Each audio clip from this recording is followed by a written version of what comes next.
Hi hello ನಮಸ್ತೆ. News first ವಿಶೇಷ ಕಾರ್ಯಕ್ರಮಕ್ಕೆ ಸ್ವಾಗತ. ನಾನು ಲೋಕೇಶ್. ಜಾಕಿ ಪವರ್ ಸ್ಟಾರ್ ಪುನೀತ್ ರಾಜ್ಕುಮಾರ್ ಅವರ ಫಿಲ್ಮೋಗ್ರಫಿಯಲ್ಲಿ ಬರೋದಾದ್ರೆ ಅತ್ಯುತ್ತಮ ಒಂದು ಸಿನಿಮಾಗಳಲ್ಲೊಂದು. ಸೊ ಕನ್ನಡ ಸಿನಿಮಾ ಇಂಡಸ್ಟ್ರಿಗೆ ಒಂದು ಇಂಡಸ್ಟ್ರಿ ಹಿಟ್ಟಾಗಿ ಒಂದು ಮಾಸ್ಟರ್ ಪೀಸ್ ಸಿನಿಮಾ ಆಗಿ ಯಾವತ್ತಿಗೂ ನಿಲ್ಲುವಂಥ ಸಿನಿಮಾ. ಸೊ ಈಗ ಅಂದರೆ ಈ ಬಾರಿಯ ಒಂದು ಅಪ್ಪು ಸರ್ ಬರ್ಡೇಗೆ ಈ ಸಿನಿಮಾವನ್ನು ರಿಲೀಸ್ ಮಾಡಲಾಗ್ತಿದೆ. ಅದು 4K ರೀಮಾಸ್ಟರ್ಡ್ ಒಂದು ಕಾಪಿ ಆಗಿರೋದ್ರಿಂದ ಸೊ ತುಂಬ ಅಭಿಮಾನಿಗಳು ಎಕ್ಸೈಟೆಡ್ ಕಾಯ್ತಾ ಇದ್ದಾರೆ. ಸೊ ಈ ಒಂದು ಕ್ಷಣದಲ್ಲಿ ಈ ಸಿನಿಮಾದ ಕರ್ತೃ ಸೂರಿ ಸರ್ರನ್ನು ಭೇಟಿ ಮಾಡೋಕ್ಕೆ ಬಂದಿದ್ವಿ. ಜಾಕಿ ಸಿನಿಮಾದ ಒಂದಷ್ಟು ನೆನಪಿನ ಬುತ್ತಿಯನ್ನು ಆ ಒಂದು ಸಿನಿಮಾದ ಒಂದಷ್ಟು ಏನು ಕಥೆಗಳು, ಘಟನೆಗಳು, ಹಿನ್ನೆಲೆಗಳು ಎಲ್ಲವನ್ನು ತಿಳ್ಕೊಳ್ಳುವಂಥ ಸಮಯ. ಸೊ ಸದ್ಯಕ್ಕೆ ನಾನು ಸೂರಿ ಸರ್ ಆಫೀಸ್ ಹತ್ರ ಇದ್ದೀನಿ. ಸೊ ಜಾಕಿಯ ಹಿನ್ನೆಲೆ ಬಗ್ಗೆ, ಜಾಕಿಯ ಒಂದು ಕಥೆ ಬಗ್ಗೆ ಒಂದಷ್ಟು ಮಾತಾಡೋಣ ಬನ್ನಿ. ಸರ್ ನಮಸ್ತೆ. ನಮಸ್ತೆ. ಹೇಗಿದ್ದೀರಿ ಸರ್? ಚೆನ್ನಾಗಿದ್ದೀನಿ ಸರ್.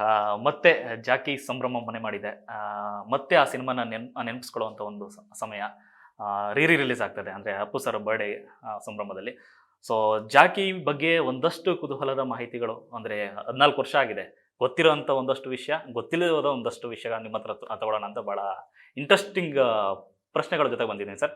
ಸರ್ ಮೊದಲಿಗೆ ದುನಿಯಾ ಸಿನಿಮಾ ಮೂಲಕನೇ ಗೊತ್ತಾಗುತ್ತೆ ಅಣ್ಣವರ ಮನೆ, ಫ್ಯಾಮಿಲಿಯ ಮೇಲೆ, ಕುಟುಂಬದ ಮೇಲೆ ನಿಮಗಿದ್ದಂಥ ಪ್ರೀತಿ, ಅಣ್ಣವರ ಮೇಲಿನ ಅಭಿಮಾನ ಎಷ್ಟಿದೆ ಅಂತ. ಯಾಕಂದರೆ ಆ ಸಿನಿಮಾದ ಫಸ್ಟ್ ಟೈಟಲ್ ಕಾರ್ಡ್ ಬಂದು ನೆಕ್ಸ್ಟ್ ಇದರಲ್ಲೇ ಸ್ಟಾರ್ಟ್ ಆಗಿದೆ ಅಣ್ಣವರ ಒಂದು ಸಾಕ್ಷಾತ್ಕಾರ ಸಿನಿಮಾದ ಒಂದು ಸಾಂಗಿಂದ.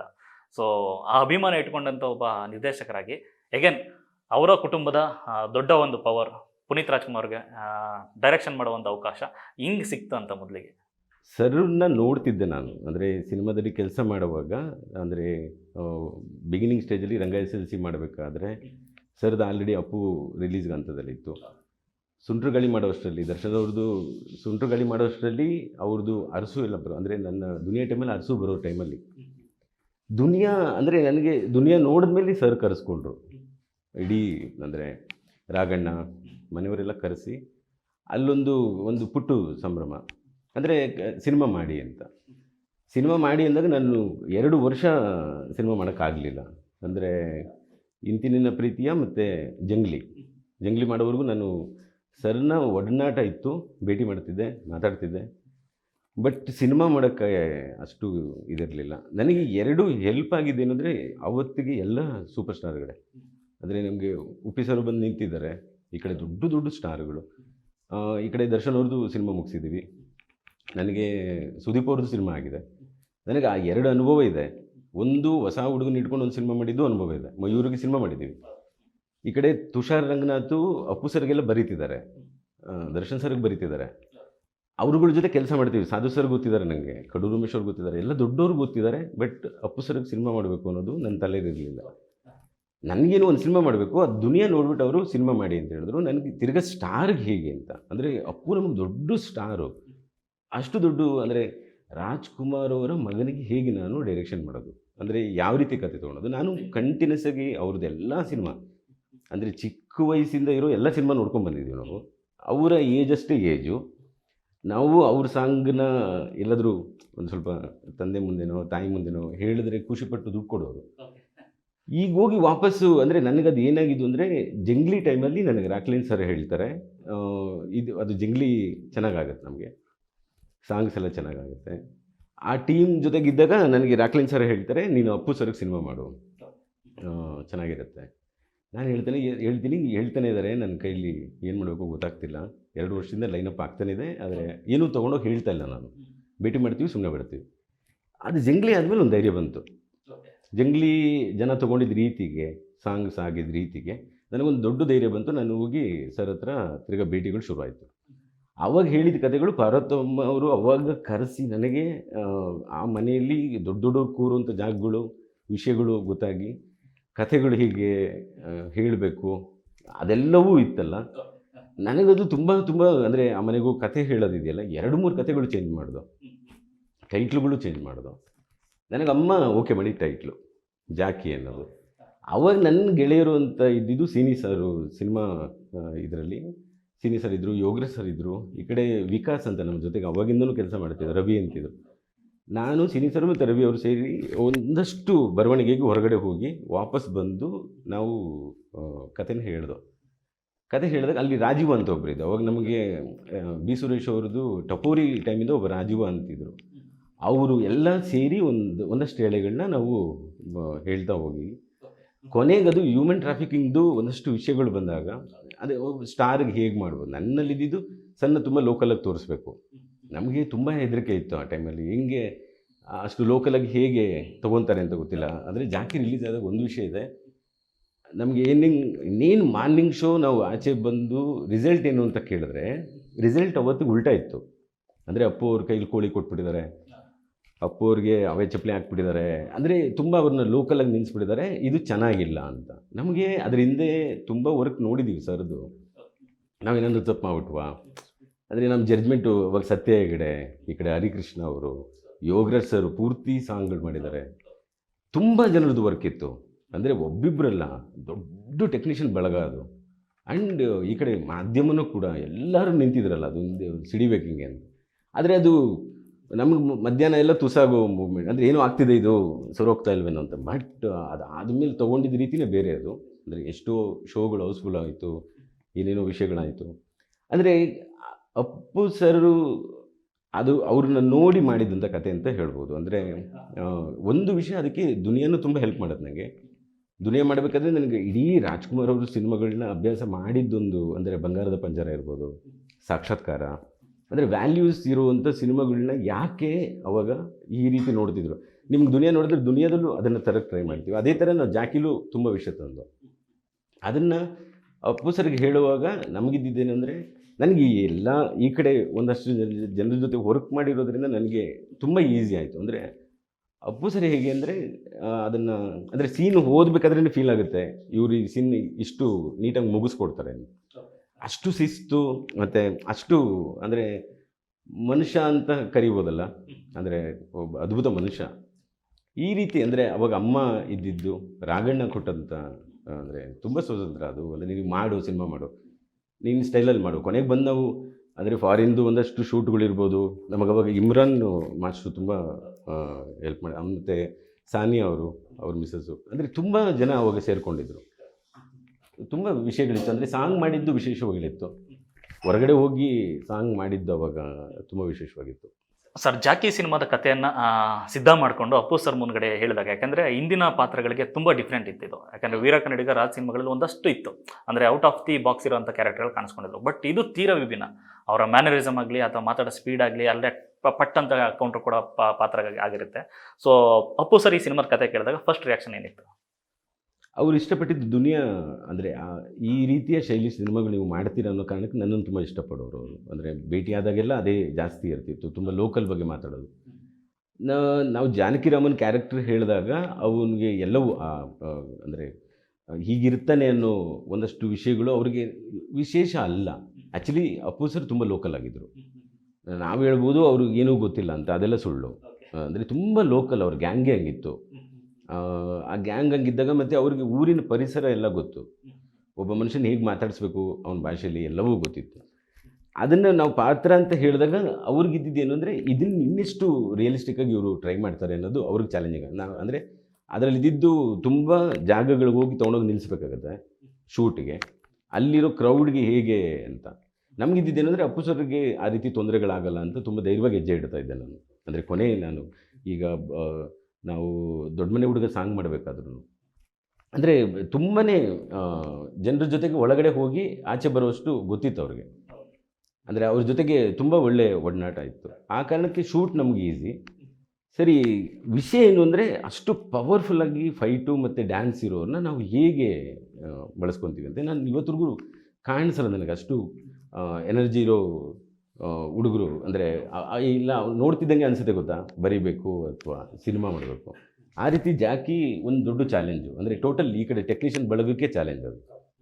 ಸರ್, ಈ ಸಿನಿಮಾದಲ್ಲಿ ಒಂದಷ್ಟು ಅಸಾಧ್ಯಗಳನ್ನು ಸಾಧ್ಯ ಮಾಡಿ ತೋರಿಸ್ತೀರಿ. ಯಾಕಂದರೆ ಒಬ್ಬ ಸೂಪರ್ ಸ್ಟಾರ್ಗೆ ಇಂಟ್ರೊಡಕ್ಷನ್ ಹೇಗಿರಬೇಕು ಅಂತ ತಲೆ ಕೆಡಿಸ್ಕೊಂಡು ಸೀನ್ಗಳನ್ನೆಲ್ಲ ಬರೆಯೋಕೆ ಹೋಗ್ತಾರೆ. ಬಟ್ ಈ ಇಡೀ ಸಿನಿಮಾದಲ್ಲಿ ನೀವು ಸಾಂಗ್ ಮೂಲಕನೇ ಇಂಟ್ರೊಡಕ್ಷನ್ ಕೊಡ್ತೀರಿ. ಈ ಥರದೊಂದು ಹೊಸ ಐಡಿಯಾಲಜಿಗಳು ಸಿಕ್ಕಾಪಟ್ಟೆ ವರ್ಕ್ ಆಯಿತು ಅಂತ ಅನಿಸುತ್ತೆ ಈ ಸಿನಿಮಾಗೆ, ಜಾಕಿನಲ್ಲಿ.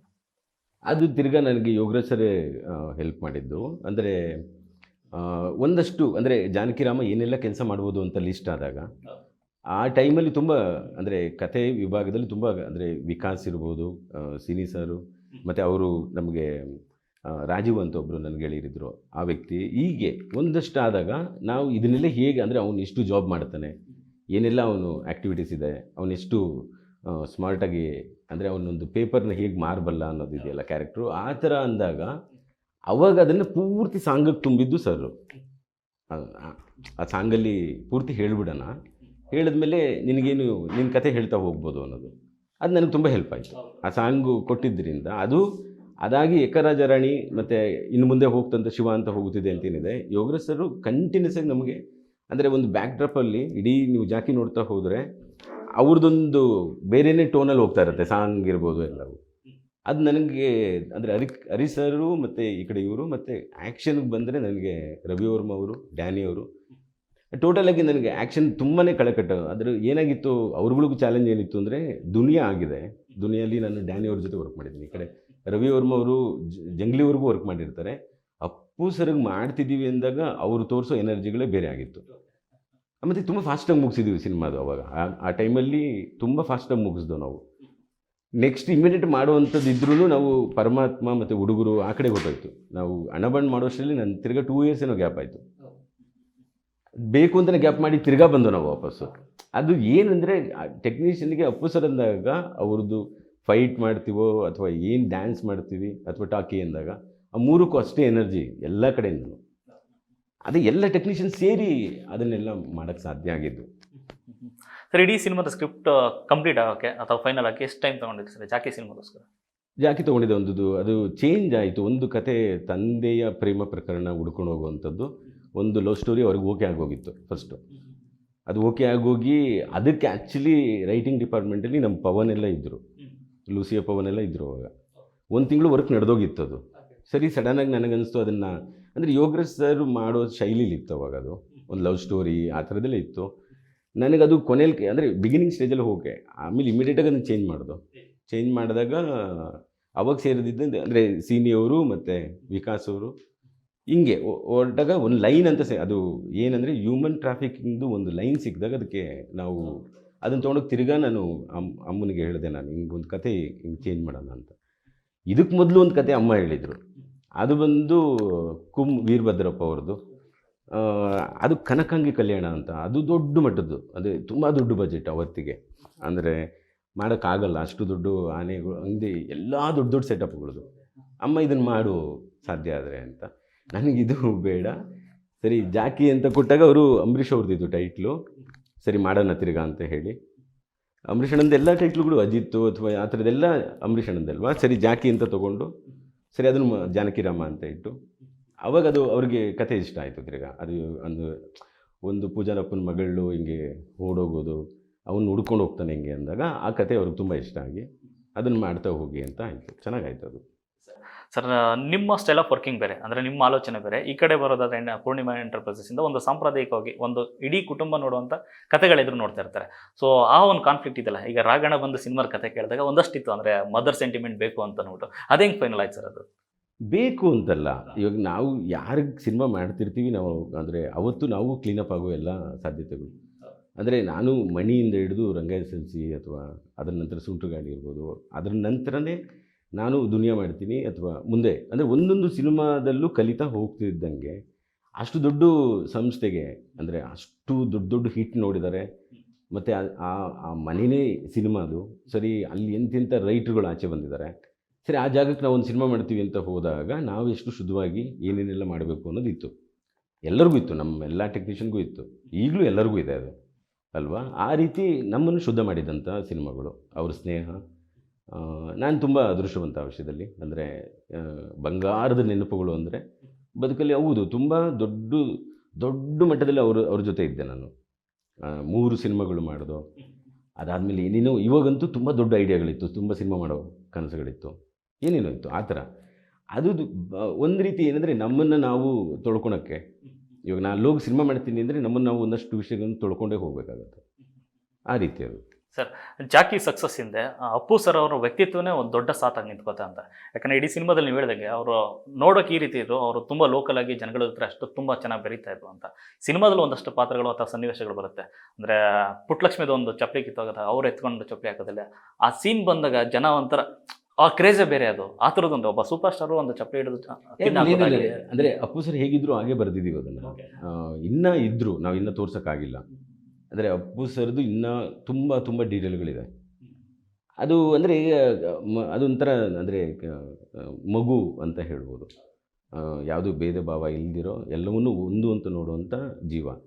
ಅದು ಅಂದರೆ ಅದ್ರ ಮೂಲಕ ನಾವುಗಳೆಲ್ಲ ಒಂದಷ್ಟು ಕಿತ್ಕೊಂಡಿದ್ದೀವಿ, ಎಲ್ಲರೂ ಕಿತ್ಕೊಂಡಿದ್ದೀವಲ್ಲ, ಅದನ್ನು ಬದುಕ್ತಿದ್ದೀವಿ. ಇವಾಗ ಜಾಕಿ ಆಗಲಿ ಅಥವಾ ಅವ್ರು ಮಾಡಿದಂಥ ಎಲ್ಲ ಸಿನಿಮಾಗಳು, ಜಾಕಿ ಒಂದೇ ಅಲ್ಲ, ಎಲ್ಲ ಸಿನಿಮಾಗಳು ನಾವು ನೋಡೋಕ್ಕೆ ಸಿಗ್ತಿದೆ ಅಥವಾ ಆ ಮನುಷ್ಯನದು ವಿಷಯಗಳು ನಮಗೆ ತಲುಪಿದೆ ಅಂದರೆ ಓಕೆ, ನಾವು ಕರ್ನಾಟಕದವರು ಪುಣ್ಯವಂತರು ಆ ವಿಷಯದಲ್ಲಿ. ಅಂದರೆ ನಮಗೆ ಅವ್ರ ತಂದೆ ಮತ್ತು ಇವರಿಂದನೂ ಕೂಡ ಬದುಕಿನ ಸುಮಾರು ಪಾಠಗಳಾಗುತ್ತೆ, ಸುಮಾರು ಹಂತಗಳಲ್ಲಿ ಹೇಗೆ ನಡ್ಕೋಬೇಕು ಅನ್ನೋದ್ರ ಬಗ್ಗೆ ಅಲ್ವಾ. ಅದು ದೊಡ್ಡ ಉದಾಹರಣೆ. ನಮ್ಮ ಬಗ್ಗೆ ಏನಂದರೆ ಅವರು ಒಡನಾಟದಲ್ಲಿ ಒಂದಷ್ಟು ಸಿನಿಮಾಗಳಾಯಿತು, ಇಷ್ಟು ದೊಡ್ಡ ಟೆಕ್ನಿಷಿಯನ್ ಬಳಗ ಜೊತೆಗೆ ಹೋಗಿ ಒಂದು 5-6 ವರ್ಷ ಜೊತೆಗೆ ಬದುಕಿ ಸಿನಿಮಾಗಳು ಮಾಡಿ ಹಿಟ್ಟು ಫ್ಲಾಪ್ಗಳು ನೋಡಿ ಅಂದರೆ ಫೋನ್ಗಳಲ್ಲಿ ಈ ಸಿನಿಮಾ ಹಿಂಗಾಯಿತು, ಅಯ್ಯೋ ನಾವೇನೋ ಅಂದ್ಕೊಂಡಿದ್ದೋ ಹಿಂಗಾಯಿತು, ಅಥವಾ ಇದು ತುಂಬ ಚೆನ್ನಾಗಾಯಿತು, ಅಥವಾ ಈ ಸಾಂಗ್ ಹೀಗಿತ್ತು. ನಾವು ಯಕರಾಜಾರಣಿ ಎಲ್ಲ ಮಾಡಬೇಕಾದ್ರೆ ತುಂಬ ಎಂಜಾಯ್ ಮಾಡ್ತಿದ್ದೋ, ಅಂದರೆ ತುಂಬ ಎಂಜಾಯ್ ಮಾಡ್ತಿದ್ದೋ. ಸಾಂಗು ತೆಗಿಯೋ ರೀತಿ ಅಥವಾ ಎಲ್ಲ ಅದು ಬಂಗಾರದ ನೆನಪುಗಳು. ಅದನ್ನು ಎಷ್ಟು ಹೇಳ್ಕೊಳಕ್ಕೆ ಆಗಲ್ಲ. ಅದು ಜಾಕಿ ಸಿನಿಮಾ ನೋಡಿದ್ಮೇಲೆ ಒಂದು ಅನಿಸಿದ್ದು ಅಂದರೆ ಆ ಟೈಮ್ಗೆ ಈ ಡೈರೆಕ್ಟ್ರು ಮತ್ತು ಅಪ್ಪು ಸರ್ ಎಷ್ಟೋ ವರ್ಷದ ಗೆಳೆತನ ಇರ್ಬೋದು, ಒಡನಾಟ ಇರ್ಬೋದು ಅಂತ ಅನ್ಸುತ್ತೆ. ಯಾಕಂದರೆ ಮೊದಲ ಸಿನಿಮಾಗೆ ಆ ಮಟ್ಟಿಗೆ ಒಬ್ಬರೊಬ್ಬರು ಅರ್ಥಕೊಂಡು ಸಿನಿಮಾ ಮಾಡೋದಿದೆಯಲ್ಲ ಸರ್. ಯಾಕಂದರೆ ಒಬ್ಬ ವ್ಯಕ್ತಿ ಗೊತ್ತಾದ್ಮೇಲೆ ಅದ್ರ ತಕ್ಕನಂಗೆ ಪಾತ್ರಕ್ಕೆ ಶಕ್ತಿ ತುಂಬೋ ಒಂದು ಕೆಲಸ ನಡೆಯುತ್ತೆ. ಬಟ್ ಈಗ ಆ ಸಿನಿಮಾ ಹಂಗಲ್ಲ, ಮೊದಲ ಸಿನಿಮಾದಲ್ಲೇ ಎಷ್ಟೋ ವರ್ಷದ ನಂಟು ನಿಮ್ಮಿಬ್ಬರ ಮಧ್ಯೆ ಇದೆ ಅಂತ ಅನಿಸ್ತಾ ಇತ್ತು. ಅವರೆಲ್ಲರ ಜೊತೆಗೂ ಹಂಗೆ ಇರ್ತಿದ್ರು. ಏನು ಸ್ಪೆಷಲ್ ಅಲ್ಲ, ನಾನು ಯಾವುದೇ ರೀತಿ ಸ್ಪೆಷಲ್ ಅಲ್ಲ. ಅವರು ಪುರಿ ಜಗನ್ನಾಥ್ಗೆ ಏನು ಫಸ್ಟ್ ಸಿನಿಮಾ ಮಾಡುವಾಗ ಏನು ಮರ್ಯಾದೆ ಕೊಟ್ಟವರೋ, ಅವ್ರು ಕೊನೆಗೆ ಲಾಸ್ಟು ನನ್ನ ಚೇತನ್ ಸಿನಿಮಾ ಮಾಡುವಾಗೂ ಅದೇ ಮರ್ಯಾದೆ ಕೊಡ್ತಾರೆ. ಓಕೆ, ನಮ್ಮಲ್ಲೆಲ್ಲರಲ್ಲೂ ಅವ್ರ ತಂದೆ, ಅವರು ದೊಡ್ಡವರು ಹೇಳ್ಕೊಟ್ಟಿರೋ ಸಂಸ್ಕಾರ ಹಂಗೆ ವರ್ಕ್ ಆಗುತ್ತೆ. ಅದು ಏನಂದರೆ ಅವ್ರಿಗೆ ಭೇದ ಭಾವ ಇರಲಿಲ್ಲ ಹಂಗೆ. ಅಂದರೆ ನೀನು ನಾಳೆ ನೀನು ಡೈರೆಕ್ಟ್ ಮಾಡಿದ್ರು, ನೀನು ಹೇಳೋ ಪ್ರತಿ ಲೈನೂ ಹಂಗೆ ಕೇಳಿಸ್ಕೋತಾರೆ ಅವರು. ಇದರಲ್ಲಿ ಏನು ವಿಶೇಷ ಇದೆ? ವಿಶೇಷ ಏನಿಲ್ಲ. ಆದರೆ ನನಗೆ ಟೂಲ್ ಅಂತ ಸಿಕ್ಕಿದಾಗ ಓಕೆ, ಏನಂತ ಅಂದರೆ ಒಂದು ವಿಷಯನ ಹೇಳೋಕ್ಕೆ ಒಬ್ಬ ವ್ಯಕ್ತಿ ಸಿಗೋದಿದೆಯಲ್ಲ, ಆ ಎಂಡ್ ನಮಗೆ ಸಿಕ್ಕಿತ್ತು ಅವಾಗ. ಎಂಟರ್ಟೈನ್ಮೆಂಟ್ಗೆ ಇಡೀ ಕರ್ನಾಟಕ ಹಿಂಗೆ ತಿರುಗಿ ನೋಡೋಂಗೆ ಏನಾದರೂ ಕೊಡೋದಾದರೆ ಆ ವ್ಯಕ್ತಿ ನಮಗೆ ಬೇಕಾಗಿತ್ತು. ಅದು ಇವತ್ತು ಮೈ ನಡಗುತ್ತೆ ಅಂತ ಕೆಲವು ವಿಷಯಗಳು ಹೇಳೋಕ್ಕೆ ಆ ವ್ಯಕ್ತಿ ಇಲ್ವಲ್ಲ ಅಂತ ಅನ್ಸುತ್ತಲ್ಲ, ಆ ಥರ. ಅಂದರೆ ಅದಕ್ಕೊಂದು ಚಾರ್ಮ್ ಬೇಕಲ್ಲ, ಅದಕ್ಕೊಂದು ಚಾರ್ಮ್ ಬೇಕು. ಅದಕ್ಕೊಂದು ಅಂದರೆ ನುಡಿದಂತೆ ನಡಿಬೇಕು ಫಸ್ಟು. ಸುಮ್ಮನೆ ನುಡಿಯೋದಲ್ವಲ್ಲ, ಅದು ತುಂಬ ಕಷ್ಟ. ಅದು ಸುಮ್ಮನೆ ಅದು 2 ಲೈನ್ ಬುಕ್ಕಲ್ಲಿ ಹೇಳಿರೋದು, ಇನ್ಯಾರೋ ಹೇಳಿರೋದು ಹೇಳ್ಕೊಂಡು ತಿರ್ಗೋದಲ್ವಲ್ಲ. ಅದು ಬದುಕಿ ತೋರಿಸಿದ್ದು ಜೀವ ಅಲ್ವಾ. ಅಂಥವ್ರು ಒಡನಾಟದಲ್ಲಿದ್ದಾಗ ಅಟ್ಲೀಸ್ಟ್ ಇಷ್ಟಾದರೂ ಕಿತ್ಕೊಳಕ್ಕೆ ಟ್ರೈ ಮಾಡ್ತೀವಿ. ಅದು ಅಂಟಬೇಕಷ್ಟೇ. ಅದನ್ನೇ ಹೇಳ್ತಿದ್ನಲ್ಲ, ಶುದ್ಧ ಆಗೋದು ಅದು ನಡೀತಾ ಇತ್ತು. ಅವ್ರ ಹತ್ರ ಹೋದರೆ ನೀವು ವಿಶೇಷ ಆಗೋದಲ್ಲ. ಅಂದರೆ ಅದು ಹೇಗೆ ಅಂದರೆ ಅವರು ಸೆಳ್ಕೊಳೋದು ಅಂತಾರೆ ಅದನ್ನು. ಹಂಗೆ 1 ಕೋಟಿ ಬಳಗ ಇದೆ ಅವ್ರದ್ದು. ಅಂದರೆ ಶೆಟ್ಟಿ ಇರ್ಬೋದು, ಆನಂದ ಇರ್ಬೋದು, ತುಂಬ ಒಡನಾಟದಲ್ಲಿ ಹೇಳ್ತಾ ಇದ್ದೀನಿ. ಮೇಡಮ್ ಕೂಡ ಅಂದರೆ ನಮ್ಮ ಎಡಿಟ್ ಹತ್ರ ಹೋದಾಗ ನಮಗೆ ಅಲ್ಲೆಲ್ಲ ಅಂದರೆ ಎಲ್ಲೆಲ್ಲಿ ನಿಂತು ಮಾತಾಡಿದ್ರೆ ಒಂದೊಂದು ಗಂಟೆ ಮಾತಾಡಿದ್ದೆಲ್ಲ ನೆನಪಿದೆ ನಮಗೆ. ಅಂದರೆ ತುಂಬ ವಿಶೇಷ ಜೀವ ಅದು. ಆ ಥರದ್ದು ಪವರ್ಗಳು, ಅದಕ್ಕೆ ಪವರ್ ಅಂತ ಕರಿಬೋದು. ಇನ್ನೊಂದರೆ ಆ ಥರದ್ದಿದ್ದಾಗ ಏನು ಬೇಕಾದ್ರೂ ಮಾಡ್ಬೋದಾಗಿತ್ತು. ಅದರಲ್ಲಿ ಏನು ವಿಶೇಷ ಇಲ್ಲ. ಜಾಕಿ ಇರ್ಬೋದು, ಅಂಥದ್ದು ಅದ್ಭುತ ಸಾಂಗ್ಗಳಾಗಿದ್ದು ಅಥವಾ ಟಾಕಿ ಆಗಿದ್ದೆಲ್ಲವೂ ಆ ಜೀವ. ಸರ್, ಶೂಟಿಂಗ್ ಸಂದರ್ಭದಲ್ಲಿ ಒಂದು ಭಯ ಅನ್ನೋದಿತ್ತ ಸರ್? ಯಾಕೆಂದರೆ ಆ ಪಾತ್ರವನ್ನು ಮ್ಯಾನರಿಸಮ್, ಯಾಕೆಂದರೆ ತುಂಬ ಟಾಕೆಟಿವ್ ಇರುತ್ತೆ ಈ ಪಾತ್ರ, ಮತ್ತು ಆ ಸ್ಲ್ಯಾಂಗ್ ಬಳಸ್ತಾರಲ್ಲ ಅದು ತೀರಾ ವಿಭಿನ್ನ ಇರುತ್ತೆ. ಅಂದರೆ ಅಪ್ಪು ಸರ ಹಿಂದಿನ ಸಿನಿಮಾಗಳಿಗಿಂತ ತೀರಾ ಭಿನ್ನವಾಗಿದ್ದು. ಸೊ ಜನ ಹೇಗೆ ತಗೋತಾರೆ ಈ ಸಿನಿಮಾದ ಕಥೆಯನ್ನು ಅಥವಾ ಈ ಪಾತ್ರವನ್ನು ಅನ್ನೋ ಭಯ ಕಾಡ್ತಾ ಇತ್ತ ಆ ಥರದಲ್ಲಿ? ಯಾರಿಗೆ ಬೇಕಾದರೂ ನಮ್ಮಲ್ಲಿ ಒಂದಿದೆಪ್ಪ, ನನ್ನ ಗುಣ ಅದು, ನನಗೆ ಗೊತ್ತಿಲ್ಲ. ಅಪ್ಪು ಸರ್ ನನಗೆ ತೀರಾ ಕ್ಲೋಸ್ ಫ್ರೆಂಡ್ ಥರ. ಓಕೆ, ತುಂಬ ವಿಷಯಗಳಲ್ಲಿ ಅಂದರೆ ಆ ಥರ ಹೆದರಿಕೆಗಳಿಲ್ಲ. ವಿಜಿನೂ ನಾನು ಹಂಗೆ ನೋಡ್ತೀನಿ, ಆ ಥರ ಹೆದರಿಕೆಗಳಿಲ್ಲ. ನಾಳೆ ಯಾರೋ ದೊಡ್ಡ ನಟನೂ ನಾವು ಹಾಗೆ ನೋಡ್ತೀವಿ. ಯಾಕೆಂದರೆ ನನ್ನ ಹತ್ರ ಒಂದು ವಿಷಯ ಇದೆ, ಆ ವಿಷಯ ನಿನಗೆ ತಲುಪಿಸ್ತಾ ಇದ್ದೀನಿ. ನೀನು ಮಾಡಿದ ನಂತರ ನಾನೇನೋ ಸರಿ ತಪ್ಪುಗಳು ಹೇಳ್ತೀವಿ ಅಷ್ಟೇ, ಬಿಟ್ಟರೆ ತಿರ್ಗಾ ನಾವು ನಾರ್ಮಲ್ ಆಗಿಬಿಡ್ತೀವಿ. ಆ ಪಾತ್ರ ಆಗಿ ಅವನ ಆಚೆ ಅಂದರೆ ನಾವು ಆಚೆ ಬಂದುಬಿಡ್ತೀವಿ. ಆ ನಿರ್ದೇಶಕನ ಕೆಲಸದಿಂದ ನಾವು ಆಚೆಗೆ ಬರ್ತೀವಲ್ಲ. ಆ ಕಾರಣಕ್ಕೆ ಒಳ್ಳೆ ಅಂದರೆ ಸ್ನೇಹ ಇತ್ತು, ತುಂಬ ಒಳ್ಳೆ ಸ್ನೇಹ ಇತ್ತು. ಅದ್ರ ನಂತರ ಸಿನಿಮಾ ಅಂದಾಗ ಒಂದು ಡಿಸೈನ್ ನಡೀತಿತ್ತು ಅಷ್ಟೇ. ಇದು ಹಾಕಿದ್ರೆ ಚಂದನ, ಇದು ಹೇಗೆ ಅನಿಸುತ್ತೆ, ಈ ಚರ್ಚೆಗಳಿತ್ತು ಇಬ್ಬರಿಗೂ. ಆ್ಯಂಡ್ ಒಳ್ಳೆ ಕ್ವಾಲಿಟಿ ಇರೋ ಹೃದಯ, ಅಂದರೆ ತುಂಬ ತುಂಬ ವಿಷಯಗಳ ಬಗ್ಗೆ ಕ್ವಾಲಿಟಿ ಇತ್ತು ಅಮ್ಮ. ಅಂದರೆ ಯಾವುದಾದ್ರೂ ಒಂದು ಪೇಂಟಿಂಗ್ ತೋರಿಸಿದ್ರು ಇದು ಯಾರ್ದು ಏನು, ಯಾವುದೋ ಒಂದು ಕವಿತೆದು 2 ಲೈನ್ ಹೇಳಿದ್ರೆ ಯಾರು ಏನಾದರೂ 2 ಲೈನ್ ಯಾರ್ದು ಹಿಂಗೆ ಇಂಥವ್ರದ್ದು ಅಂದರೆ ಅವ್ರು ಯಾರು ಏನದು ಕುತೂಹಲ. ಹೌದು, ಅದು ಬೇಕು. ಅದು ಅದಿದ್ದಾಗೆ ನಿನಗೆ ತುಂಬ ಚೆನ್ನಾಗಿರುತ್ತಲ್ವ. ಅದು ಇತ್ತು, ಎಲ್ಲೂ ಅಳತೆಗಳಿರಲಿಲ್ಲ, ಯಾವತ್ತೂ ಇದಕ್ಕೆ ಅಂತ ಹೋಲಿಕೆ ಮಾಡ್ತಿರ್ಲಿಲ್ಲ ಅಪ್ಪು ಸರ್. ಅದು ತುಂಬ ಖುಷಿಯಾಗಿ, ಅದಕ್ಕೆ ನಿಮ್ಗೆ ಹೇಳಿದೆ ನಾನು, ಅವ್ರು ಎಲ್ಲ ಒಂದೇ ರೀತಿ, ನಾನು ಸ್ಪೆಷಲ್ ಅಲ್ಲ. ಸರ್, ಈ ಸಿನಿಮಾ ನೋಡುವಾಗ ಸಾಕಷ್ಟು ವಾವ್ ಮೂಮೆಂಟ್ಸ್ ಇದೆ ಸರ್. ಅದರಲ್ಲೂ ಕೂಡ ಇಂಟರ್ವಲ್ ಬ್ಲಾಕ್ಗೋಸ್ಕರ ಜನ ಆ ಒಂದು ಐಡಿಯಾ ಹೆಂಗೆ ಬಂತದ್ದು ಆ್ಯಕ್ಚುಲಾಗಿ? ಕತೆ ಲೈನೇ ಅದು. ಅಂದರೆ ಒಂದಷ್ಟು ಪಾತ್ರಗಳು ಅಂತ ಬರೆದಾಗ, ಅಂದರೆ 2 ಜಾನಕಿರಾಮ ಮತ್ತು ಈ ಕಡೆ ಭಾವನಾ ಕ್ಯಾರೆಕ್ಟರ್ಗಳನ್ನ ಬರೆದು ಅದರದ್ದು ಊರು ಬಿಡುವಂಥ ಎಲ್ಲ ಸಮಸ್ಯೆಗಳು ಬರ್ಕೊಂಡಿದ್ದ ನಂತರ ಆಗಿದ್ದೆ ಅನ್ನೋದ್ರೆ ಪೊಲೀಸವ್ರಿಗೆ ತಗಲಾಕೋಬೇಕು ಅವನು ಅಂತ. ಅಂದರೆ ಎಲ್ಲಿಂದ ತಪ್ಪಿಸ್ಕೊಂಡು ಹೋಗಿ ಅವನು ಮಲ್ಕೊತಾನೆ, ಆ ಜಾಗ ಪೊಲೀಸ್ ಸ್ಟೇಷನ್ನೇ ಆಗಿರಬೇಕು ಅನ್ನೋದು. ಅದು ಲೈನನ್ನು ನಾವೇ ಲಾಕ್ ಥರ ಮಾಡಿಕೊಂಡು, ಓಕೆ ಹಿಂಗೆ ಮಾಡಿದ್ರೆ ಇದ್ರ ಹಿಂದೆ ಮತ್ತು ಮುಂದೆ ಬೆಳೆಸಿದ್ರೆ ಏನಾಗುತ್ತೆ ಅಂತ ಮಾಡಿದ್ವಿ ಸರ್. ಜೈ ಮಾಕಳಮ್ಮ ಅನ್ನೋ ಸದ್ದು ಸರ್, ಹೌದು, ಅದು ಒಂಥರ ಟ್ರೆಂಡ್. ಹೌದು. ಎಷ್ಟೋ ವರ್ಷಗಳ ಕಾಲ ಇನ್ನೂ ಜೈ ಮಾಕಳಮ್ಮ ಒಂದು ವರ್ಡನ್ನು ಜನ ಮಾಡ್ತಿಲ್ಲ. ಯಾಕಂದರೆ ಅದು ಒಂದು ಸಿನಿಮಾ ಇಂಪ್ಯಾಕ್ಟ್ ಮಾಡೋಂಥ ಒಂದು ಪಾತ್ರ ಇಂಪ್ಯಾಕ್ಟ್ ಮಾಡೋಂಥ ಪದಗಳವೆಲ್ಲ ಲಾಂಗ್ ರನ್ ಹೇಳಿದೆ. ಈಗ ಅಣ್ತಮಾಗಲಿ ಇನ್ನೊಂದಾಗಲಿ ಪದಗಳಲ್ಲಿ ಆ ಮಟ್ಟಿಗೆ ಟ್ರೆಂಡ್ ಸೃಷ್ಟಿಸಿಬಿಟ್ಟತೆ. ಸೊ ಆ ಸಿನಿಮಾದ ಡೈಲಾಗ್ಸ್ ವಿಚಾರ ಸರ್, ಎಲ್ಲೋ ಒಂದು ಕಡೆ ಅವನ ಜಾಕಿ ಪಾತ್ರ ಒಂದು ಬದುಕನ್ನು ಹೇಳ್ಕೊಂಡು ಹೋಗ್ತಾನೆ, ತನ್ನಲ್ಲಿರೋದ ಒಂದು ಅಸಹಾಯಕತೆನ ಹೇಳ್ಕೊಂಡು ಹೋಗ್ತಾನೆ. ಡೈಲಾಗ್ಸ್ ಇಡೀ ಸಿನಿಮಾನ ಕೂರಿಸ್ಕೊಂಡು ಹೋಗುತ್ತೆ. ಅವು ಏನೋ ಹೇಳಿದ್ರು, ಇನ್ನೊಂದು ಸರಿ ರಿಪೀಟಾಗಿ ಕೇಳಿಸ್ಕೊಂಡಿದ್ದೆ ಎಷ್ಟೋ ಸರಿ ಇದೆ ಡೈಲಾಗ್ಸ್ಗಳನ್ನು. ಡೈಲಾಗ್ ವಿಷಯಕ್ಕೆ ಬಂದರೆ ಯೋಗರಾಜ್ ಸರು, ಸೀನಿ ಸರು, ವಿಕಾಸ್ ಏನಕ್ಕೆ ಅಂದರೆ, ಯೋಗರಾಜ್ ಸರು ಏನಕ್ಕೆ ಅಂದರೆ, ಆ ದಿನಗಳಲ್ಲಿ ನಾವು ಸ್ಕ್ರಿಪ್ಟ್ ಮಾಡಬೇಕಾದ್ರೆ ಕಂಟಿನ್ಯೂಸ್ ಮಾತಾಡ್ತಿದ್ದೋ, ಮತ್ತು ಹೊರಗಡೆ ಹೋಗಿ ಬರೀತಿದ್ದೋ ಒಂದಷ್ಟು ದಿನಗಳು. ಯಾವುದೋ ಬೀಚ್ಗಳ ಹತ್ರ ಹೋಗೋದು, ಅಲ್ಲಿ ಬರೆಯೋದು. ನನಗೆ ಇವಾಗ ನೀವು ಡೈಲಾಗ್ ಅಂತ ಹೇಳುವಾಗ ಅದು ನಂದು ಅಂತ ಒಪ್ಕೊಳೋಕ್ಕೆ ಸಾಧ್ಯ ಇಲ್ಲ. ಕಾರಣ ಏನಂದರೆ, ಆ ಪಾತ್ರವಾಗಿ ನಾನು ಏನೇನು ಬಾಯ್ ಬಿಡ್ಕೊತಾ ಇದ್ದೆ ಅದನ್ನು ಒಂದಷ್ಟು ಜನ ಮಾರ್ಕ್ ಮಾಡಿದ್ದಿದೆ. ಅಂದರೆ ಇದು ಚೆನ್ನಾಗಿದೆ ನೋಡು, ಇದು ಚೆನ್ನಾಗಿದೆ ಅಂತ. ಆ ರೀತಿ ಡೈಲಾಗ್ ಬಂದಿದ್ದದು. ಅದರಲ್ಲಿ ಎಲ್ಲರದ್ದು ಪಾಲಿದೆ. ಅಂದರೆ ತುಂಬ ವಿಷಯಗಳಲ್ಲಿ ಎಲ್ಲರದ್ದು ಪಾಲು ಬಂದಂಗೆ. ನನಗೆ ಡೈಲಾಗು ಆ ರಂಗಾಯಣ ಟೈಮಲ್ಲಿ ನಾವು ಡೈಲಾಗ್ನ ಬಿಡ್ತಾ ಬಂದಿದ್ದೆ. ಅಂದರೆ ದುನಿಯಾ ಟೈಮಲ್ಲೆಲ್ಲ ಆಲ್ಮೋಸ್ಟು ಅದಕ್ಕೆ ಸಂಬಂಧಪಟ್ಟಂಗೆ ಹಿಂದಕ್ಕೆ ಬರೋಕ್ಕೆ ಟ್ರೈ ಮಾಡ್ತಿದ್ದೋ. ಇದರಲ್ಲಿ ಅಪ್ಪು ಸರ್ ಅಂದಾಗ ಬಳಸಬೇಕಾದಂಥ ಕೆಲವು ವಿಷಯಗಳಿತ್ತು. ಅಲ್ಲಿ ನನಗೆ ಯೋಗರಾಜ್ ಅವರು ಹೆಲ್ಪ್ ಮಾಡಿದ್ದಾರೆ, ವಿಕಾಸ್ ಅವರು ಹೆಲ್ಪ್ ಮಾಡಿದ್ದಾರೆ, ಸೀನಿ ಅವರು ಹೆಲ್ಪ್ ಮಾಡಿದ್ದಾರೆ. ಹಂಗೆ ಅದು ಚೆನ್ನಾಗಾಯಿತು. ಅಂದರೆ ಮಾತುಗಳ ವಿಷಯದಲ್ಲಿ ಅಂದರೂ ಅಪ್ಪು ಸರ್ಗೆ ಅಂತಲೇ ಬರೆದಂಥ ಕೆಲವು ಆ ದೀಪಾವಳಿ ಪಟಾಕಿ ಲೈನ್ ಇರ್ಬೋದು, ಆ ಥರದ್ದೆಲ್ಲ ಚೆನ್ನಾಗಿತ್ತು ಅದು. ಸರ್, ಸೂರ್ಯ ಅವರು ಅಪ್ಪು ಸರ್ಗೆ ಯಾವುದೋ ಒಂದು ಕತೆ ಸಿನಿಮಾ ಮಾಡಬೇಕು ಅಂತ ಹೋದರೆ ಅವ್ರು ಕಣ್ಣು ಮುಚ್ಕೊಂಡು ಓಕೆ ಅಂತ ಹೇಳ್ತಾ ಇದ್ರು. ಆ ಥರದೊಂದು ನಂಬಿಕೆ ನಿಮ್ಮ ಮೇಲೆ? ನಾನು ಅವ್ರ ಅಭಿಮಾನಿ, ಅವ್ರು ನನ್ನ ಅಭಿಮಾನಿ. ನಾವೆಲ್ಲ ಒಟ್ಟೊಟ್ಟಿಗೆ ಹಿಂಗೆ, ಅಂದರೆ ಯಾವತ್ತೂ ಅಳಿತಿರಲಿಲ್ಲ. ಅಂದರೆ ನೀನೊಂದು ಕತೆ ಹೇಳು, ನಾನು ಅದನ್ನು ಓಕೆ ಮಾಡ್ತೀನಿ ಅನ್ನೋದು ನಮ್ಮಲ್ಲಿ ಇರಲಿಲ್ಲ. ನಾವು ಹೋಗಿ ಕತೆ ಹೇಳ್ತಿದ್ದೇ ಊರು ತುಂಬ. ಅಂದರೆ ನಾವೇನೋ ಓಕೆ ಮಾಡ್ಕೊಂಡಿದ್ದ ನಂತರನೇ, ಯಾವತ್ತೂ ಉಡಾಫೆಗಂತೂ ಅವ್ರ ಜೊತೆ ನಾವು ಭೇಟಿಗಳು ಮಾಡ್ತಿರಲಿಲ್ಲ. ಫುಲ್ ರೆಡಿ ಮಾಡಿ ಸಿದ್ಧ ಮಾಡ್ಕೊಂಡು? ಹೌದು, ಯಾವುದೇ ಕಾರಣಕ್ಕೂ ಸುಮ್ಮನೆ ಹಿಂಗೆ ಹೋಗ್ತಿದ್ದೆ, ಹಿಂಗೆ ಬಂದೆ ಅಂತ ನಾವು ಭೇಟಿ ಮಾಡಿದವರಲ್ಲ. ವಿಷಯಗಳಿದ್ದಾಗ ಅದೇ ಕಾರಣಕ್ಕೆ ಅವರು ಅಷ್ಟೇ ಧೈರ್ಯವಾಗಿ ಹೇಳೋರು. ಎಸ್, ನಾನು ಅವರು ಯಾವಾಗ ತಂದರೂ ಅಂತೀನಿ ಅಂದರೆ ಅಷ್ಟು ನಂಬಿಕೆ ನಮ್ಮ ಮೇಲೆ ಇತ್ತು. ಸರ್, ಜಾಕಿ ದೊಡ್ಡ ಸಕ್ಸಸ್ ಆಗುತ್ತೆ. ಸಕ್ಸಸ್ ಆದ ನಂತರದಲ್ಲಿ ಎಲ್ಲರೂ ಮಾತಲ್ಲಿ ಬರೋದಂದ್ರೆ ಶಿವಣ್ಣಗೆ ಓಂ ಹೇಗೋ, ಅಪ್ಪು ಸರ್ಗೆ ಜಾಕಿ. ಅದು ನಂಗೆ ಗೊತ್ತಿಲ್ಲ, ಹೋಲಿಕೆಗಳು ಗೊತ್ತಿಲ್ಲ. ಓಂ ಬೇರೆ ಅದು. ಇವಾಗ ನಮಗೆಲ್ಲ ದೊಡ್ಡ ಗುರುಗಳು ಅಂತ ಹೇಳ್ಬೋದು. ಉಪ್ಪಿ ಸರ್ ಮಾಡಿರೋ ಸಿನಿಮಾ ಅದು ತೊಗೊಂಡಿದ್ದು ರೇಷೋ ಬೇರೆ, ಆ್ಯಂಡ್ ಜಾಕಿ ತೊಗೊಂಡೋ ರೇಷೋ ಬೇರೆ. ಓಕೆ, ಹಂಗೆಲ್ಲ ಹೋಲಿಕೆಗಳು ಬರಲ್ಲ. ಶಿವಣ್ಣ ಬೇರೆ, ಈ ಕಡೆ ಅಪ್ಪು ಸರ್ ಬೇರೆ. ಸರ್, ಈ ಸಿನಿಮಾಗಳಲ್ಲಿ ಕಮರ್ಷಿಯಲ್ ಜೊತೆಗೆ ಒಂದಷ್ಟು ಸಾಮಾಜಿಕವಾಗಿರುವಂಥ ಒಂದು ಎಳೆಗಳು ಎತ್ಕೊ ಬರ್ತಿಲ್ಲ ಸರ್. ಹೇಗೆ ಸಾಧ್ಯತೆಗಳು ಅದನ್ನು ಕೂಡಿಸ್ತೀರ ಅಂದರೆ ಎಲ್ಲವನ್ನು ಬ್ಲೆಂಡ್ ಮಾಡಿ ಕತೆ ಮಾಡೋದಿಲ್ಲ, ಭಾಳ ಕಷ್ಟ ಇರುತ್ತೆ. ಅದೇ ಕೆಲಸ ಅಲ್ವಾ. ಇವಾಗ ನನ್ನ ಕೆಲಸನ ನೀವು ಆಶ್ಚರ್ಯಪಟ್ಟರೆ ನಾನು ಏನು ಮಾಡಲಿ ಹೇಳಿ. ನಾನು ಅಂದರೆ ಸಿನಿಮಾ ಮಾಡಬೇಕಾಗಿರೋದೇ ನಾವು ಆ ಥರ ವಿಷಯಗಳ ಮೇಲಲ್ವಾ. ಆಗಿರುವಾಗ ನಾವು ನಿಮ್ಮ ಥರನೇ ಸಮಾಜದಲ್ಲಿ ಇರೋದ್ರಿಂದ ಎಲ್ಲವನ್ನೂ ನೋಡ್ತಾ ಇರ್ತೀವಿ.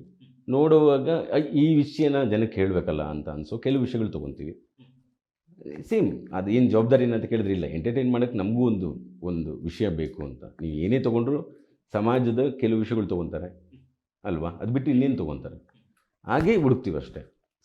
ಇನ್ನು ಅಪ್ಪು ಸರ್ ರಿಸ್ಕ್ ಅನ್ನೋದು ಮೈ ಮೇಲೆ ಯಾವಲ್ಲ ಅಂದರೆ ಸಿನಿಮಾಗೋಸ್ಕರ ಏನು ಬೇಕಾದ್ರೂ ಮಾಡೋಕ್ಕೆ ಸಿದ್ಧ ಅಂತ. ಯಾಕಂದರೆ ಫೈಟ್ ಸೀಕ್ವೆನ್ಸ್ ಒಂದು ಬರುತ್ತೆ, ಬೆಂಕಿನಲ್ಲಿ ಹೊಡೆಯೋಂಥ ಸ್ಟಾರ್ಟ್ ಆಗಲಿ, ಏನು ಬೇಕಾದರೂ ಅಂತಲ್ಲ, ಹುಷಾರಾಗಿ ತುಂಬ ಪ್ರಜ್ಞೆಯಿಂದ ಅದಕ್ಕೆ, ಅಂದರೆ ಆ ಥರ ಡೆಡಿಕೇಶನಿಂದ ಮಾಡಿದ್ರೆ ನೀನು 4:15 ಅಷ್ಟು ವ್ಯಾಯಾಮ ಮಾಡಿ ಅವ್ರು ಮಾಡಬೇಕಾಗಿರಲಿಲ್ಲ.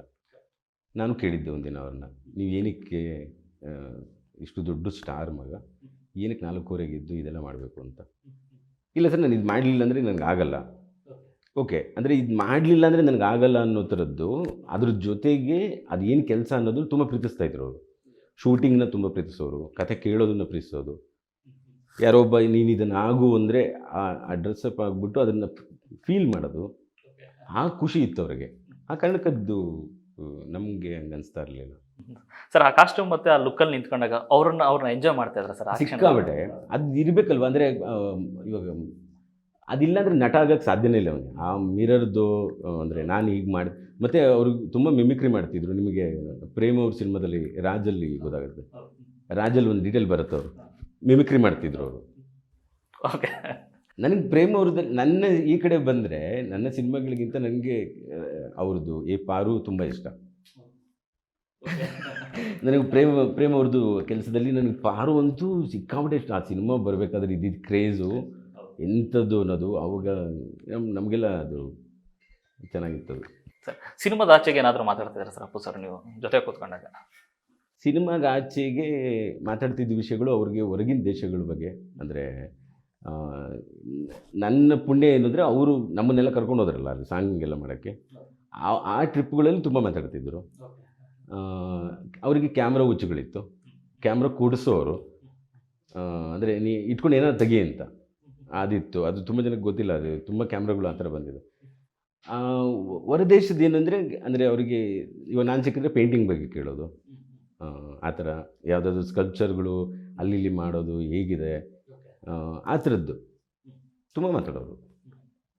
ಸರ್, ಜಾಕಿ ಸಿನಿಮಾ ಆದ ನಂತರದಲ್ಲಿ ಅಂದರೆ ನಿಮ್ಮ ಒಂದು ಟೆಕ್ನಿಕಲ್ ಟೀಮ್ ಬಗ್ಗೆ ಎಲ್ಲರಿಗೂ ಒಂದು ಖುಷಿ. ಯಾಕಂದರೆ ಜಾಕಿ ಸಿನಿಮಾನ ಇವತ್ತು ನೋಡಿದ್ರು ಈಗ ಏನೋ ಫ್ರೆಶ್ ಆಗಿ ತೆಗೆದಿರೋಂಥ ಸಿನಿಮಾ ಇರ್ಬೋದು ಅನ್ನೋ ಥರ ಮಟ್ಟಿಗಿದೆ. ಅಂದರೆ ಆ ಮಟ್ಟಿಗೆ ಒಂದು ಕ್ವಾಲಿಟಿ ಅಚೀವ್ ಮಾಡೋದು ಅಂಥ ವರ್ಷದಿಂದೇನೆ ಅಂತಂದರೆ ಆ ತಯಾರಿ ಹೇಗಿತ್ತು ಅಂತ ನೋಡಿ ಸರ್? ತಯಾರಿ ಎಲ್ಲ ಸಿನಿಮಾ ಥರನೇ ಜವಾಬ್ದಾರಿ ಬಂದು ಏನು ಅಂದರೆ ಅಪ್ಪು ಸರ್ಗೆ ಮಾಡ್ತಾಯಿದ್ದೀವಿ ಅಂತ. ಯಾವುದೇ ರೀತಿ ಪೇಪರ್ ವರ್ಕ್ ಇರ್ಬೋದು, ಪ್ರೀ ವರ್ಕ್ಗಳೆಲ್ಲ ಹಾಗೇ ನಡೆಯುತ್ತೆ. ಬಟ್ ನಮಗೆ ಇದ್ದಿದ್ದು ಸಾಂಗು ಫಸ್ಟೇ ಬೇಕಾಗಿತ್ತು, ಅದನ್ನು ಪ್ರಿಪೇರ್ ಮಾಡ್ತಿದ್ದು. ಅದು ಬಿಟ್ಟರೆ ಎಕ್ಸ್ಟ್ರಾ ಏನಿಲ್ಲ. ತುಂಬ ಲೊಕೇಶನ್ ಇತ್ತು, ಅದು ಒಂದು ಸ್ವಲ್ಪ ಕಂಪ್ನಿಯವ್ರಿಗೆ ಇದು ಫಸ್ಟ್ ಟೈಮ್ ಆ ಥರದ್ದೊಂದು 23-24 ಲೊಕೇಶನ್ ಅನ್ನೋದು ಒಂದು ಸ್ವಲ್ಪ ಇದಾಗಿತ್ತು. ಹೇಗಿದು ಶೆಡ್ಯೂಲ್ ಹೇಗಾಗುತ್ತೆ ಅಂತ. ಅದಕ್ಕೂ ಅದೇನು ಸಮಸ್ಯೆ ಆಗಲಿಲ್ಲ. ಅಪ್ಪು ಸರ್ ಬರ್ತಿದ್ದಂಗೆ ನಾವು ಶೆಡ್ಯೂಲ್ ಮಾಡ್ತಾ ಹೋದೋ. ನಮಗೇನು ಅಂದರೆ ದಿನಕ್ಕೆ 3-4 ಸೀನ್ ಮಾಡೋ ಮಟ್ಟಿಗಿನ ಎನರ್ಜಿ ಇತ್ತು ಆವಾಗ. ಅಂದರೆ ಟೆಕ್ನಾಲಜಿ ಇವತ್ತಿನೂ ಬೇರೆ ಥರನೂ ಆಗಿದೆ, ಇಟ್ಸ್ ಓಕೆ, ಅದಲ್ಲ. ಅವತ್ತಿನ ಹೀಟಿಗೆ ಅದು ಅಪ್ಪು ಪವರು ಅಥವಾ ಎಲ್ಲದ್ರ ಜೊತೆಗೆ ಅವತ್ತಾಗಿದ್ದು ಬೇರೆಯೇ. ಅದಾದ ನಂತರ ನಾವು ದೊಡ್ಡ ಮನೆ ಟೈಮೆಲ್ಲ ನಾವು ಬೇರೆ ಥರದ್ದು ನೋಡಿದ್ದೀವಿ. ಅಂದರೆ ಲೋಡು ಅಥವಾ ಸಾಂಗ್ ಮಾಡೋ ರೀತಿ ಎಲ್ಲ ಚೇಂಜ್ ಆಗಿದ್ದು. ಅವತ್ತಿಗೆ ತುಂಬ ಅಂದರೆ ಅಪ್ಪು ಸರ್ ಬಿಟ್ಟರೆ ಅದನ್ನು ಇನ್ಯಾರೂ ಟಚ್ ಮಾಡೋಕ್ಕಾಗ್ತಿರ್ಲಿಲ್ಲ ನಮಗೂ. ಅಂದರೆ ಅವ್ರನ್ನ ಬಿಟ್ಟು ಇನ್ಯಾರ ಮೇಲೂ ಅಂಥ ವರ್ಕ್ ಮಾಡೋಕ್ಕಾಗಲ್ಲ. ನೀವೇನು ಇವತ್ತು ಕ್ವಾಲಿಟಿ ಅದು ಅದು ಟೋಟಲಾಗಿ ಆ ಎನರ್ಜಿ ಮೇಲೆ ಹಾಕ್ತೀನಿ. ಯಾಕೆಂದರೆ ಅದು ಇದ್ದಿದ್ದಕ್ಕೆ ನಾವೆಲ್ಲ ಸೇರಿ ದುಡ್ದು ಅದರ ಹಿಂದೆ, ಇಲ್ಲ ಅದನ್ನು ಬಿಡೋಂಗಿಲ್ಲ ಅಂತ. ಸರ್, ವೆರಿ ಫಸ್ಟ್ ಸೀನು ವೆರಿ ಫಸ್ಟ್ ಶಾರ್ಟ್ ಅಂದರೆ ಅದು ಸರ್ ಜಾಕಿನಲ್ಲಿ ನೀವು? ಜಾಕಿಲಿ ನಾವು ಅಂದರೆ ಮುಹೂರ್ತದಲ್ಲೆಲ್ಲ ತೊಂದರೆ ಕೊಡೋಲ್ಲ ನಾನು. ಅದು ಸರ್ ಕೇಳಿದರು ನನ್ನ, ಮುಹೂರ್ತದಲ್ಲಿ ಏನಾದರೂ ಮಾಡಿಸ್ತೀರಾ ಆ ಥರ. ನಾನು ಮಾಡಿಸಲ್ಲ ಆ ಥರದ್ದೆಲ್ಲ, ಅದನ್ನು ಬಳಸೋದು ಇಲ್ಲ ಅಂತಲೂ ಹೇಳಿದ್ದೆ, ಆರಾಮಾಗಿರಿ ಅಂತ. ಅದನ್ನು ನೆಕ್ಸ್ಟ್ ಡೇನೇ ನಾವು ಪೊಲೀಸ್ ಸ್ಟೇಷನ್ ಸೀನ್ಗಳು ಹಾಕ್ಕೊಂಡಿದ್ದು. ಅಂದರೆ ಇಲ್ಲಿ ಮಾರ್ಕೆಟಲ್ಲಿ ಇಬ್ಬರು ಅಂದರೆ ರಂಗಣ್ಣ ರಘು ಅಲ್ಲಿಂದ ಶುರುವಾಗತ್ತೆ ಅಂತ. ಅದಕ್ಕೆಲ್ಲ ಒಪ್ಕೊಂಡು ಅದರದ್ದು ಅಂದರೆ ನಮ್ಮ ಜೊತೆನೇ ಅವರು ಈ ಒಂದಷ್ಟು ಅಂದರೆ ಕದ್ದು ಮುಚ್ಚಿ ಶೂಟ್ ಮಾಡೋ ರೀತಿಗಳು ತುಂಬ ಇತ್ತು ನಮ್ಮ ಹತ್ರ. ನಾವು ಮಾರ್ಕೆಟಿಗೆ ಕರ್ಕೊಂಡು ಹೋಗ್ತಿದ್ದೋ ಅಪ್ಪು ಅವ್ರನ್ನ, ಆದರೆ ಅಪ್ಪು ಅಂತ ಗೊತ್ತಾಗ್ತಿರ್ಲಿಲ್ಲ ಯಾರಿಗೂ. ಆ ರೀತಿ ಎಲ್ಲ ಮಾಡ್ಕೊಂಡು ಕರ್ಕೊಂಡೋಗಿ ಮೇಲುಗಡೆ ಕರ್ಕೊಂಡೋಗೆಲ್ಲ ಶೂಟ್ ಮಾಡ್ತಾ ಇದ್ವಲ್ಲ, ಅಲ್ಲಿ ಇಡೀ ದಿನ ನನಗೆ ಚೆನ್ನಾಗಿ ನೆನಪಿದೆ. ಅವತ್ತೇ ಅವ್ರದ್ದು 3 ಅಂದರೆ ಭಾವನವ್ರ ಸೀನು ಮತ್ತು ಇವರು ರಘು ಅವ್ರ ಸೀನು ಮತ್ತು ಇನ್ನೊಂದು ಸೀನು, 3 ಸೀನನ್ನು ನಾವು ರಾತ್ರಿ ಒಂದು 2 ಗಂಟೆವರೆಗೂ ಶೂಟ್ ಮಾಡಿದ್ವಿ ಅವತ್ತು ಫಸ್ಟ್ ಡೇ. ಅದ್ರ ನಂತರ ಸೆಟ್ ಆಗ್ತಾ ಹೋಯಿತು, ಶೂಟ್ ಮಾಡ್ತಾ ಹೋದು, ಸ್ಪೀಡಿಗೆ ಹೊಂದ್ಕೊಂಡು ಬಂದರು. ಕೆಲವು ಕಡೆ ಆರೋಗ್ಯ ನನ್ನ ಕೆಟ್ಟಿತ್ತು. ಅಂದರೆ ನಾನು ಕುಶಾಲನಗರದಲ್ಲಿ ಕೆಲಸ ಮಾಡಬೇಕಾದ್ರೆ ನಾವು ಕಂಟಿನ್ಯೂಸ್ ಶೆಡ್ಯೂಲ್, ಅದು ಡ್ಯಾನ್ಸ್ ಮಾಡಬೇಕಾಗಿತ್ತು. ಈ ಕಡೆ ನಮ್ಮದು ನೈಟ್ ಆದರೆ ಬೇರೆ ಸೀನ್ಗಳಿರ್ತಿತ್ತು. ಸಿಕ್ಕಾಪಟ್ಟೆ ಕೆಲಸ ಮಾಡಿದ್ವಿ. ಸರ್, ನಿಮ್ಮಲ್ಲಿ ಒಬ್ಬ ಡ್ಯಾನ್ಸರ್ ಇದ್ದಾರೆ ಸರ್. ಆ್ಯಕ್ಚುಲಿ ನಾವು ಒಂದಷ್ಟು ಸೀನ್ಗಳು ಟಗರು ಟೈಮ್ದು ಒಂದಷ್ಟು ನೋಡ್ತಾ ಇದ್ದೇವೆ ಗ್ಲಿಮ್ಸಸ್ ಎಲ್ಲ. ಜಾಕಿನಲ್ಲಿ ಆ ಥರದ್ದೆಲ್ಲ ಮ್ಯಾಜಿಕಲ್ ಮೂಮೆಂಟ್ಸ್ ಸರ್ ಜೊತೆ ಇದ್ದಾಗ ನಾವೆಲ್ಲದಕ್ಕೂ ಅವಾಗೆಲ್ಲ ಹೋಗ್ತಿದ್ದೋ. ಅಂದರೆ ಡ್ಯಾನ್ಸರ್ ಎಲ್ಲ ಅಲ್ಲ, ನನಗೆ ಬೇಸಿಕ್ಕು ಆ ಬಾಲ್ಯದಲ್ಲಿ ಒಂದಷ್ಟು ನೋಡಿದಾಗ ಏನು ಕಲಿಬೇಕಾಗಿತ್ತಲ್ಲ ಕಲಿತಿದ್ದು. ಮ್ಯೂಸಿಕ್ಕು ಹಂಗೆ ಒಂದು ಸ್ವಲ್ಪ ಗೊತ್ತಿತ್ತು, ಅದೇ ಥರ ಡ್ಯಾನ್ಸು ಸ್ವಲ್ಪ ಗೊತ್ತು, ಚಿತ್ರಕಲೆ ಕಲಿತಾ ಇದನ್ನೆಲ್ಲ ಸ್ವಲ್ಪ ಅಭ್ಯಾಸ ಮಾಡಿದ್ದು. ಆದರೆ ಅಪ್ಪು ಸರ್ ಎಲ್ಲ ದೊಡ್ಡ ಮಟ್ಟದ ಡ್ಯಾನ್ಸರ್ಗಳು. ಅವಾಗ ಅವಕಾಶ ಏನಾಗೋದು ಅಂದರೆ ಅಟ್ಲೀಸ್ಟ್ ಇವಾಗ ನನಗೆ ಇಮ್ರಾನ್ ಮಾಸ್ಟ್ರಿಗೆಲ್ಲ ಒಂದು ಸ್ವಲ್ಪ ಟಫ್ ಇರೋವಂಥದ್ದು ಮಾಡಿಸೋಣ, ಅದರಲ್ಲಿ ಇವ್ರು ಹೆಂಗೆ ಅಪ್ಪು ಸರ್ದು ಇನ್ನೊಂದು ಸ್ಟೇಜ್ಗೆ ಹೋಗೋರು ಅವರು. ನಾವೇನೋ ಈ ಕಡೆ ಯೋಚನೆ ಮಾಡಿದ್ರೆ ಅವರು ಬಿಬಾಯಿಂಗ್ ಹುಡುಗರನ್ನೆಲ್ಲ ಕರೆಸು, ಬೆಂಗಳೂರಲ್ಲಿರೋ ಎಲ್ಲ ಹುಡುಗರನ್ನ ಕರೆಸಿ ಅವರು ಮಾಡೋದ್ರು, ಅದ್ರ ಜೊತೆಗೆ ಸೇರ್ಕೊಂಡು ಮಾಡಿದ್ರು ಜಾಕಿಲಿ. ಅದು ದೊಡ್ಡ ಮಟ್ಟದಲ್ಲಿ ಆಯಿತು ಅವಾಗ. ಆ ಹುಡುಗರೆಲ್ಲ ಬಂದಿದ್ದರು, ಆ ಥರ ಹುಡುಕೋರು ಸರ್. ಇನ್ನು ಈ ಕಡೆ ಭಾವನ ಅವರು ಅತ್ಯುತ್ತಮ ಆಯ್ಕೆ ಸಿನಿಮಾಗೆ, ಒಂದೊಳ್ಳೆ ಸಾಥ್ ಜಾನಕಿ ರಾಮನಿಗೆ ಚೆನ್ನಾಗಿತ್ತು ಅದು. ಅವರ ಇಲ್ಲಿಗೆ ಬಂದಿದೆ ಹೇಗೆ ಸರ್ ಜಾನಕಿ? ನಾನು ಅವ್ರದ್ದು ಮಿಸ್ಕಿಂದು ಫಸ್ಟ್ ಸಿನಿಮಾ ನೋಡಿದ್ದೆ. ಅದರಲ್ಲಿ ಚಿತ್ರಂ ಪೆಸಿದಡಿ, ಅದರಲ್ಲಿ ನನಗೆ ಭಾವನವ್ರು ನೋಡಿದಾಗ ಓಕೆ ಚೆನ್ನಾಗಿರುತ್ತೆ ಅಂತ ಹೇಳಿ ರಾಘಣ್ಣವ್ರು ಅದು ಓಕೆ ಮಾಡಿ ಎಲ್ಲ ಲೈನಪ್ ಮಾಡಿಕೊಟ್ರು. ಅದೇ ಥರ ಪಶುಪತಿ ಅವ್ರದ್ದು ಬೇಕಾಗಿತ್ತು, ಅವ್ರನ್ನ ಕರೆಸಿದ್ರು. ಅಂದರೆ ಅದೆಲ್ಲ ರಾಘಣ್ಣ ತುಂಬ ಚೆನ್ನಾಗಿ ಪ್ರೊಡಕ್ಷನ್ ಡಿಸೈನ್ ಮಾಡಿದ್ರು ನೀಟಾಗಿ. ಸರ್ ದೊಡ್ಡ ಕನಸಿರುತ್ತೆ ಅಂದರೆ ಅಪ್ಪು ಸರ್ಗೆ ಒಂದು ಸಿನಿಮಾ ಮಾಡಬೇಕಾಗೈತೆ, ಬಟ್ ಸಿನಿಮಾ ರಿಲೀಸ್ ಆಗಿ ದಿನೋತ್ಸವ ಒಂದು ಸಂಭ್ರಮ ಇರುತ್ತಲ್ಲ, ಆಗ ಹೋಗಿ ಥಿಯೇಟರ್ ಮುಂದ್ಗಡೆ ನಿಂತು ಜನರ ಮಧ್ಯೆ ನಿಂತ್ಕೊಂಡಾಗ ಆ ಕ್ಷಣ ಹೇಗಿತ್ತು ಸರ್ ಆಸ್ ಅ ಡೈರೆಕ್ಟರ್ ಆಗಿ? ನಾನು, ಯೋಗರಾಜ್ ಸರು, ಇಮ್ರಾನು, ತುಂಬ ಜನ ಅವತ್ತು ಸಂತೋಷ್ ಥಿಯೇಟರ್ ಮೇಲ್ಗಡೆ, ಅಂದರೆ ಪ್ರೊಜೆಕ್ಟ್ ರೂಮಿಂದ ಮೇಲ್ಗಡೆ ಒಂದು ಜಾಗ ಇದೆ, ಅಲ್ಲಿ ನಿಂತಿದ್ದು. ವಾಪಸ್ ನಾವು ಈ ಕಡೆ ಬರೋಕ್ಕೂ ಸಾಧ್ಯ ಇರಲಿಲ್ಲ. ಅಲ್ಲಿ ರೈಸ್ ಬಾತ್ ಎಲ್ಲ ತಂದಿದ್ದರು. ಕೆಳಗಡೆ ನಂಬಲ್ಲ, ಅಂದರೆ ಕಾಯಿನ ಹಾಕೋಕ್ಕೂ ಜಾಗ ಇಲ್ಲ, ಅಷ್ಟು ಪ್ಯಾಕ್ ಇತ್ತು. ಅಂದರೆ ಆ ಥರದ್ದು ಶೋಗಳು, ಅಂದರೆ ಇಡೀ ದಿನ ನಡೆಯೋದು. ಎಷ್ಟು ಶೋಗಳು ಹೌಸ್ಫುಲ್ ಅವಾಗೆಲ್ಲ ನೋಡಿದ್ದೀವಿ. ಆ ಥರ ತುಂಬ ಜಾತ್ರೆ ನೋಡಿದ್ವಿ. ತುಂಬ ಅಂದರೆ ಅವ್ರನ್ನ ಹೊರಗೆ ಕರ್ಕೊಂಡು ಹೋದಾಗಂತೂ ನಾವು ಬೆಳಗಾಮು ಅಥವಾ ಅದೇನು ನಾವು ದೊಡ್ಡ ಮನೆ ಹುಡುಗ ಸಾಂಗ್ ಶೂಟ್ ಮಾಡೋದು, ನಾನು ಲಕ್ಷಾಂತರ ಜನ ನೋಡಿದ್ದೀನಿ. ಸರ್ ಕ್ರೌಡ್ ಮತ್ತೆ ಹೆಂಗಿರ್ತಾ ಇದ್ರು ಸರ್ ಆ್ಯಕ್ಚುಲಾಗಿ? ಏನೂ ಆಗಲ್ಲ, ಅದೇ ಹೇಳಿದ್ರು, ಆ ಪವರ್ ನಂಗೆ ನೋಡಿದ್ವಿ ನಾವು. ಆ ಪವರ್ ಅಂದರೆ ಒಬ್ಬ ಮನುಷ್ಯ ನಂಗೆ ಪ್ರೀತಿಸೋದು ನಂಗೆ ನೋಡಿದ್ವಿ ನಾವು. ಏನೂ ಆಗಲ್ಲ. ಅದು ಅಂಥ ದೊಡ್ಡ ಜೀವ. ಮತ್ತು ನನಗೆ ನೆನಪಿದೆ, ಅವ್ರದ್ದು ಕೈಗೆಲ್ಲ ಲೈನ್ಸ್ ಬಿದ್ದುಬಿಡೋದು, ಅಂದರೆ ಕೈ ಕೊಟ್ಟು ಅವರು ಅದು ಏನು ಮಾಡೋಕ್ಕಾಗಲ್ಲ, ಎಗ್ರಿ ಹಿಡಿಯೋಕ್ಕೆ ಹೋಗ್ತಾರೆ, ಗೀರ್ತಾರೆ. ನಾನು ಒಂದು ಸಲ ಕೇಳಿದ್ದೇನೆ, ಅಂದರೆ ಒಂದು ಶಾರ್ಟಲ್ಲಿ ಜನರ ಮೇಲೆ ಕಳಿಸ್ತೀವಿ ನಾವು, ಒತ್ಕೊಂಡು ಹೋಗಿ, ಅಂದರೆ ಹಿಂಗೆ ಬಿಸಾಕೋ ಥರ ಶಾರ್ಟ್. ಅದಕ್ಕೆ ಹೆಂಗೆ ಒಪ್ಕೊಂಡಿದ್ರು ಅಂದರೆ ಬರಲಿ ಅವರು ಅಂತ. ಇವರಿಗೆ ನೀವು ಹೋಗ್ಬೇಕಲ್ಲ ಇವಾಗ ಅಂದರೆ, ನನಗೇನಿಲ್ಲ, ಕಣ್ಣು ಮುಚ್ಕೊಂಡು ಹೋಗ್ತೀನಿ ನಾನು. ತುಂಬ ಚೆನ್ನಾಗಿ, ಅಂದರೂ ಅಷ್ಟು ಚೆನ್ನಾಗಿ ಆ ಥರ ಜನರ ಜೊತೆ ಇದ್ಬಿಡೋರು ಅವರು. ಮಾರ್ಕೆಟಲ್ಲಿ ಕಲ್ಲಂಗಡಿ ಹಣ್ಣು ತಿನ್ಕೊಂಡು ಆರಾಮಾಗಿ ನಿಂತಿದ್ದಾರೆ, ನಾವು ಯಾವುದೋ ಶಾರ್ಟ್ ಮುಗಿಸ್ಕೊಂಬರೋ ಅಷ್ಟರಲ್ಲಿ, ಅಷ್ಟು ಆರಾಮಾಗಿರೋರು ಅವರು. ಆ ರೀತಿ ಅದು, ಅಂದರೆ ಅಷ್ಟೇ ಜನ ಪ್ರೀತಿ. ಮತ್ತು ಏನಂತ ಏನೂ ಆಗಲ್ಲ. ಅದೇನೋ ನಾವು ಇಡೀ ಕರ್ನಾಟಕದೊಂದು ನಿಧಿನ ಕಳ್ಕೊಂಡಂಗೆ ಫೀಲ್ ಆಗುತ್ತೆ ಅದು. ಸರ್ ಅಪ್ಪ ಅವರು ಅಂದರೆ ಅಂಥ ಅದ್ಭುತ ವ್ಯಕ್ತಿತ್ವ ಇಲ್ಲ ಅನ್ನೋ ಒಂದು ಕ್ಷಣ ಇದೆಯಲ್ಲ ಸರ್, ಹೇಗೆ ಅರಗಿಸ್ಕೊಂಡ್ರಿ ಅಂತ? ಈ ಅನ್ಸಲ್ಲ, ಈಗ ಇಲ್ಲ ಅನ್ನೋದೆಲ್ಲ ಅಷ್ಟೊಂದು ಫೀಲ್ ಎಲ್ಲ ಮಾಡಲ್ಲ.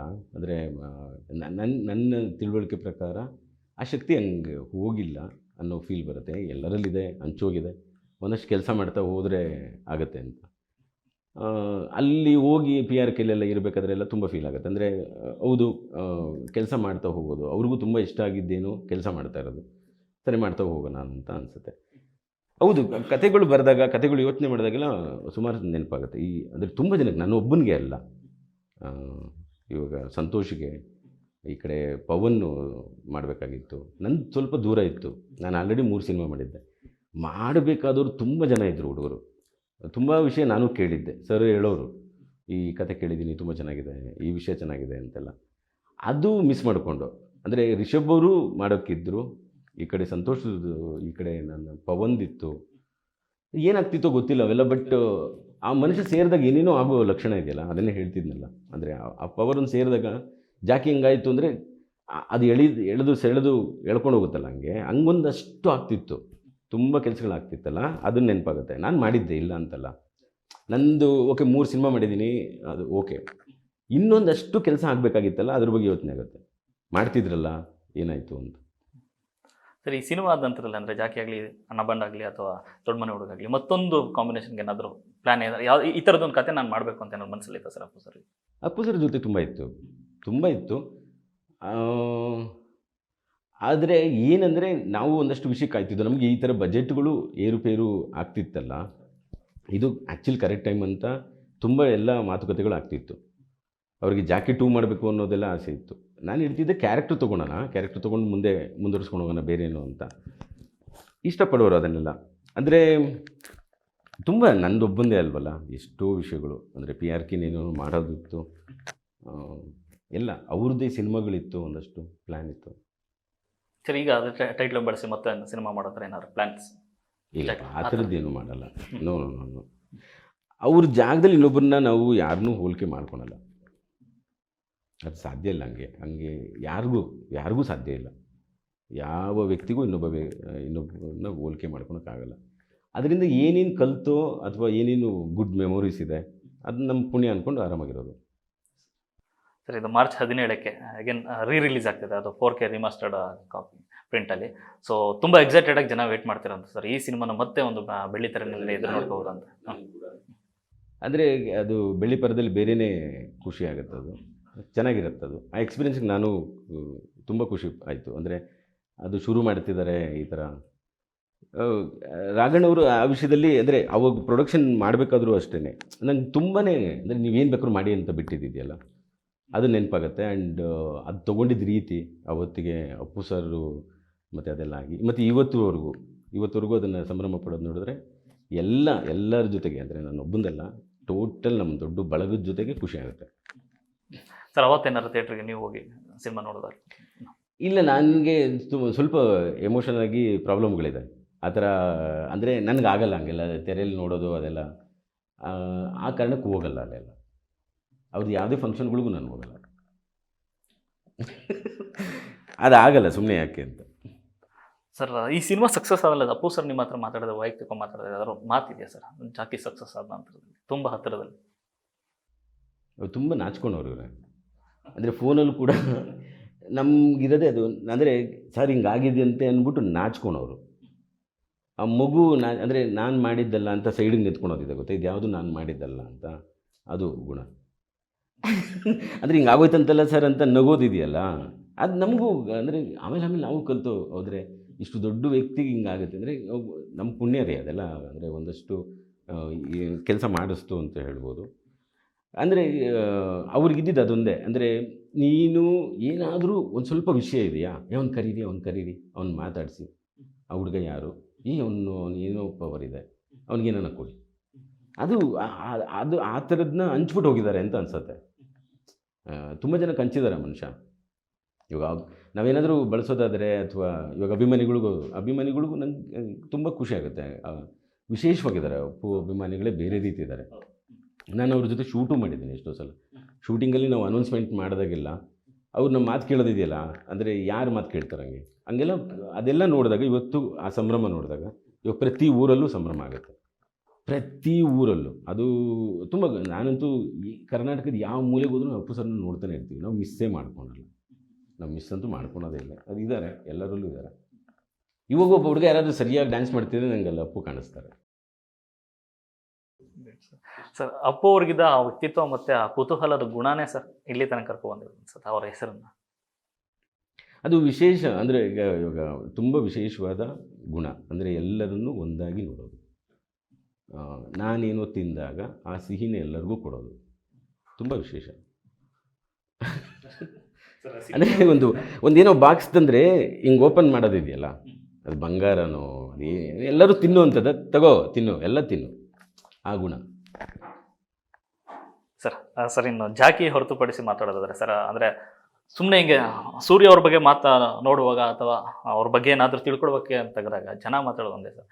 ಸಿನಿಮಾಗಳಲ್ಲಿ 2 ಥರ ಇರುತ್ತೆ, ಒಂದು ಒಳ್ಳೆ ಸಿನಿಮಾ ಕೆಟ್ಟ ಸಿನಿಮಾ ಅಂತ. ಅದ್ರ ಬಿಟ್ಟು ಇನ್ನೊಂದು ಸಿನಿಮಾ ಇದೆ, ಅದು ಸೂರ್ಯ ಸಿನಿಮಾ ಅಂತ.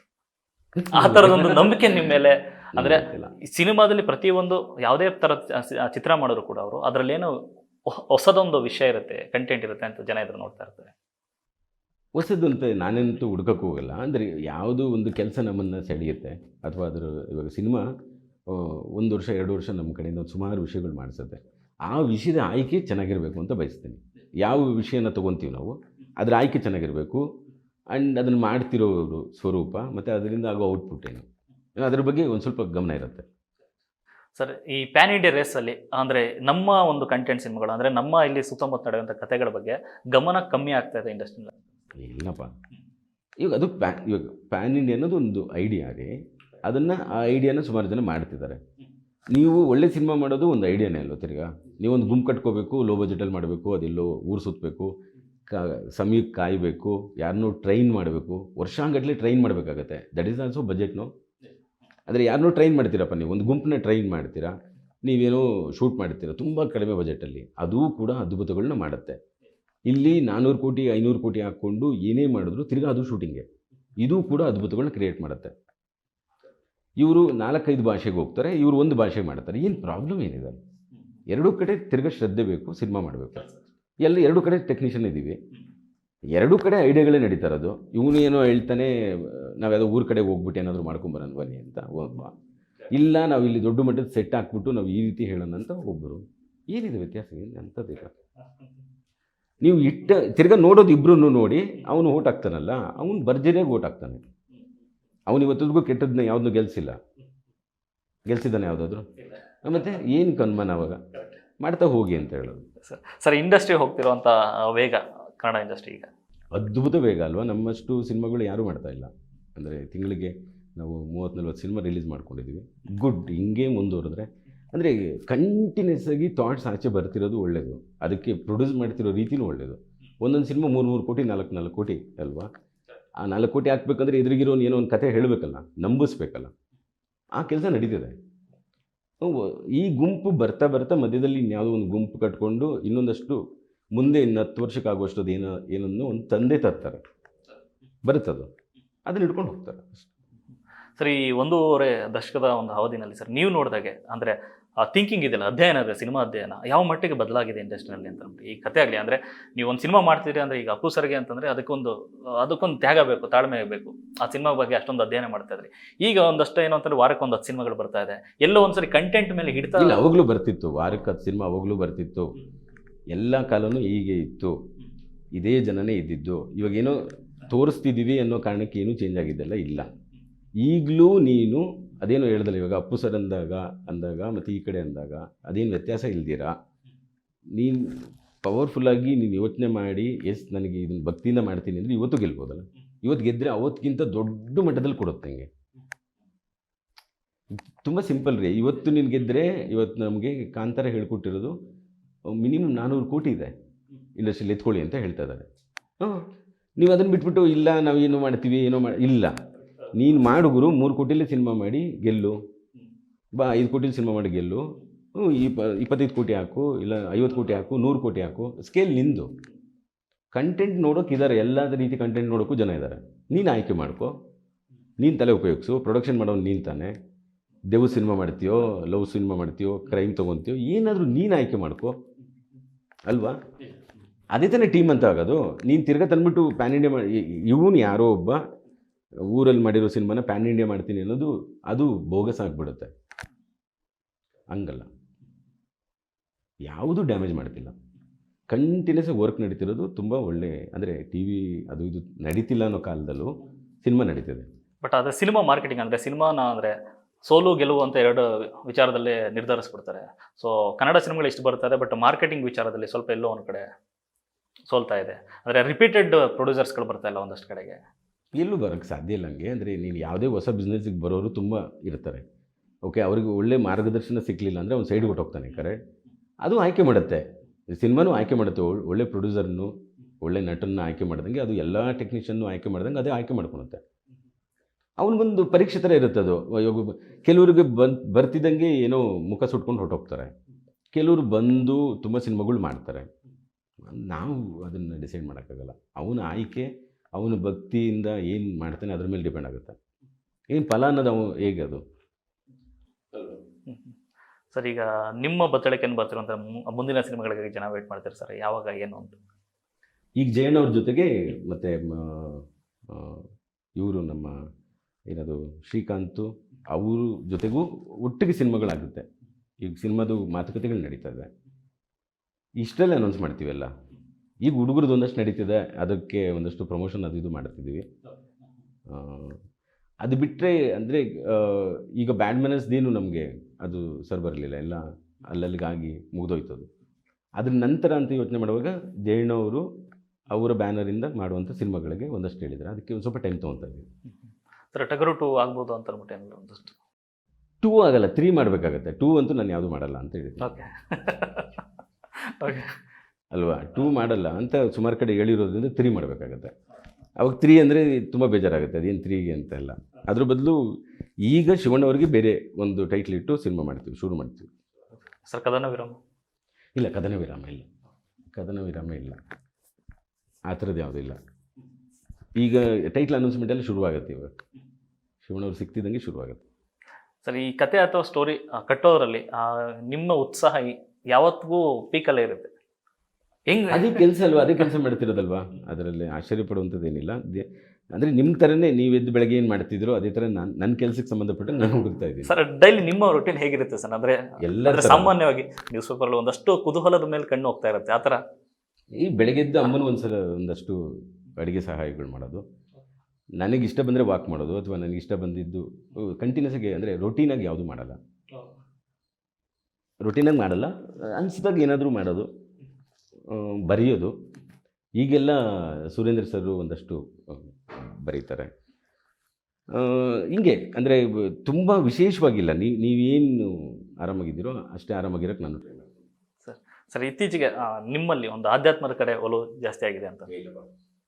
ಆ ಥರದ್ದೇನಿಲ್ಲ, ಆ ಥರದ್ದೇನಿಲ್ಲ. ನೆಮ್ಮದಿಯಾಗಿರೋದು ಕಂಡ್ರೆ ಹಂಗೆ ಅನಿಸುತ್ತೆ ಜನಕ್ಕೆ ಅನ್ಸುತ್ತೆ. ಇಲ್ಲ, ಆರಾಮಾಗಿದ್ದೀವಿ, ಗೊತ್ತಾಗಿದೆ, ಸುಮಾರು ವಿಷಯಗಳು ಗೊತ್ತಾಗಿದೆ, ಓ ಈಗ ಅಂತ. ಅಂದರೆ ಹೊಡೆತಗಳು ಹಂಗೆ ಬಿದ್ದಿಲ್ವಲ್ಲ, ಆವಾಗ ಮನುಷ್ಯನಿಗೆ ಒಂದಷ್ಟು ಅರಿವಾಗುತ್ತೆ. ಬಿದ್ದಿದೆ ಆ ಥರ ತುಂಬ ಒದೆಗಳು ಬಿದ್ದಿರೋದ್ರಿಂದ ಈಗ ಒಂದಷ್ಟು ನೋಡ್ತಾ ಇದ್ದೀವಿ ಏನು ಮಾಡಬೇಕು ಅಂತ. ಸರ್ ಪರಿಸ್ಥಿತಿಗಳನ್ನ ಹೇಗೆ ನಿಭಾಯಿಸ್ತಾರೆ? ಆರಾಮಾಗಿ ಅದು ಎಲ್ಲವೂ ನೋಡಿರೋದ್ರಿಂದ A to Z ಅಲ್ಲಿ ಗೊತ್ತು ಒಂದಷ್ಟು.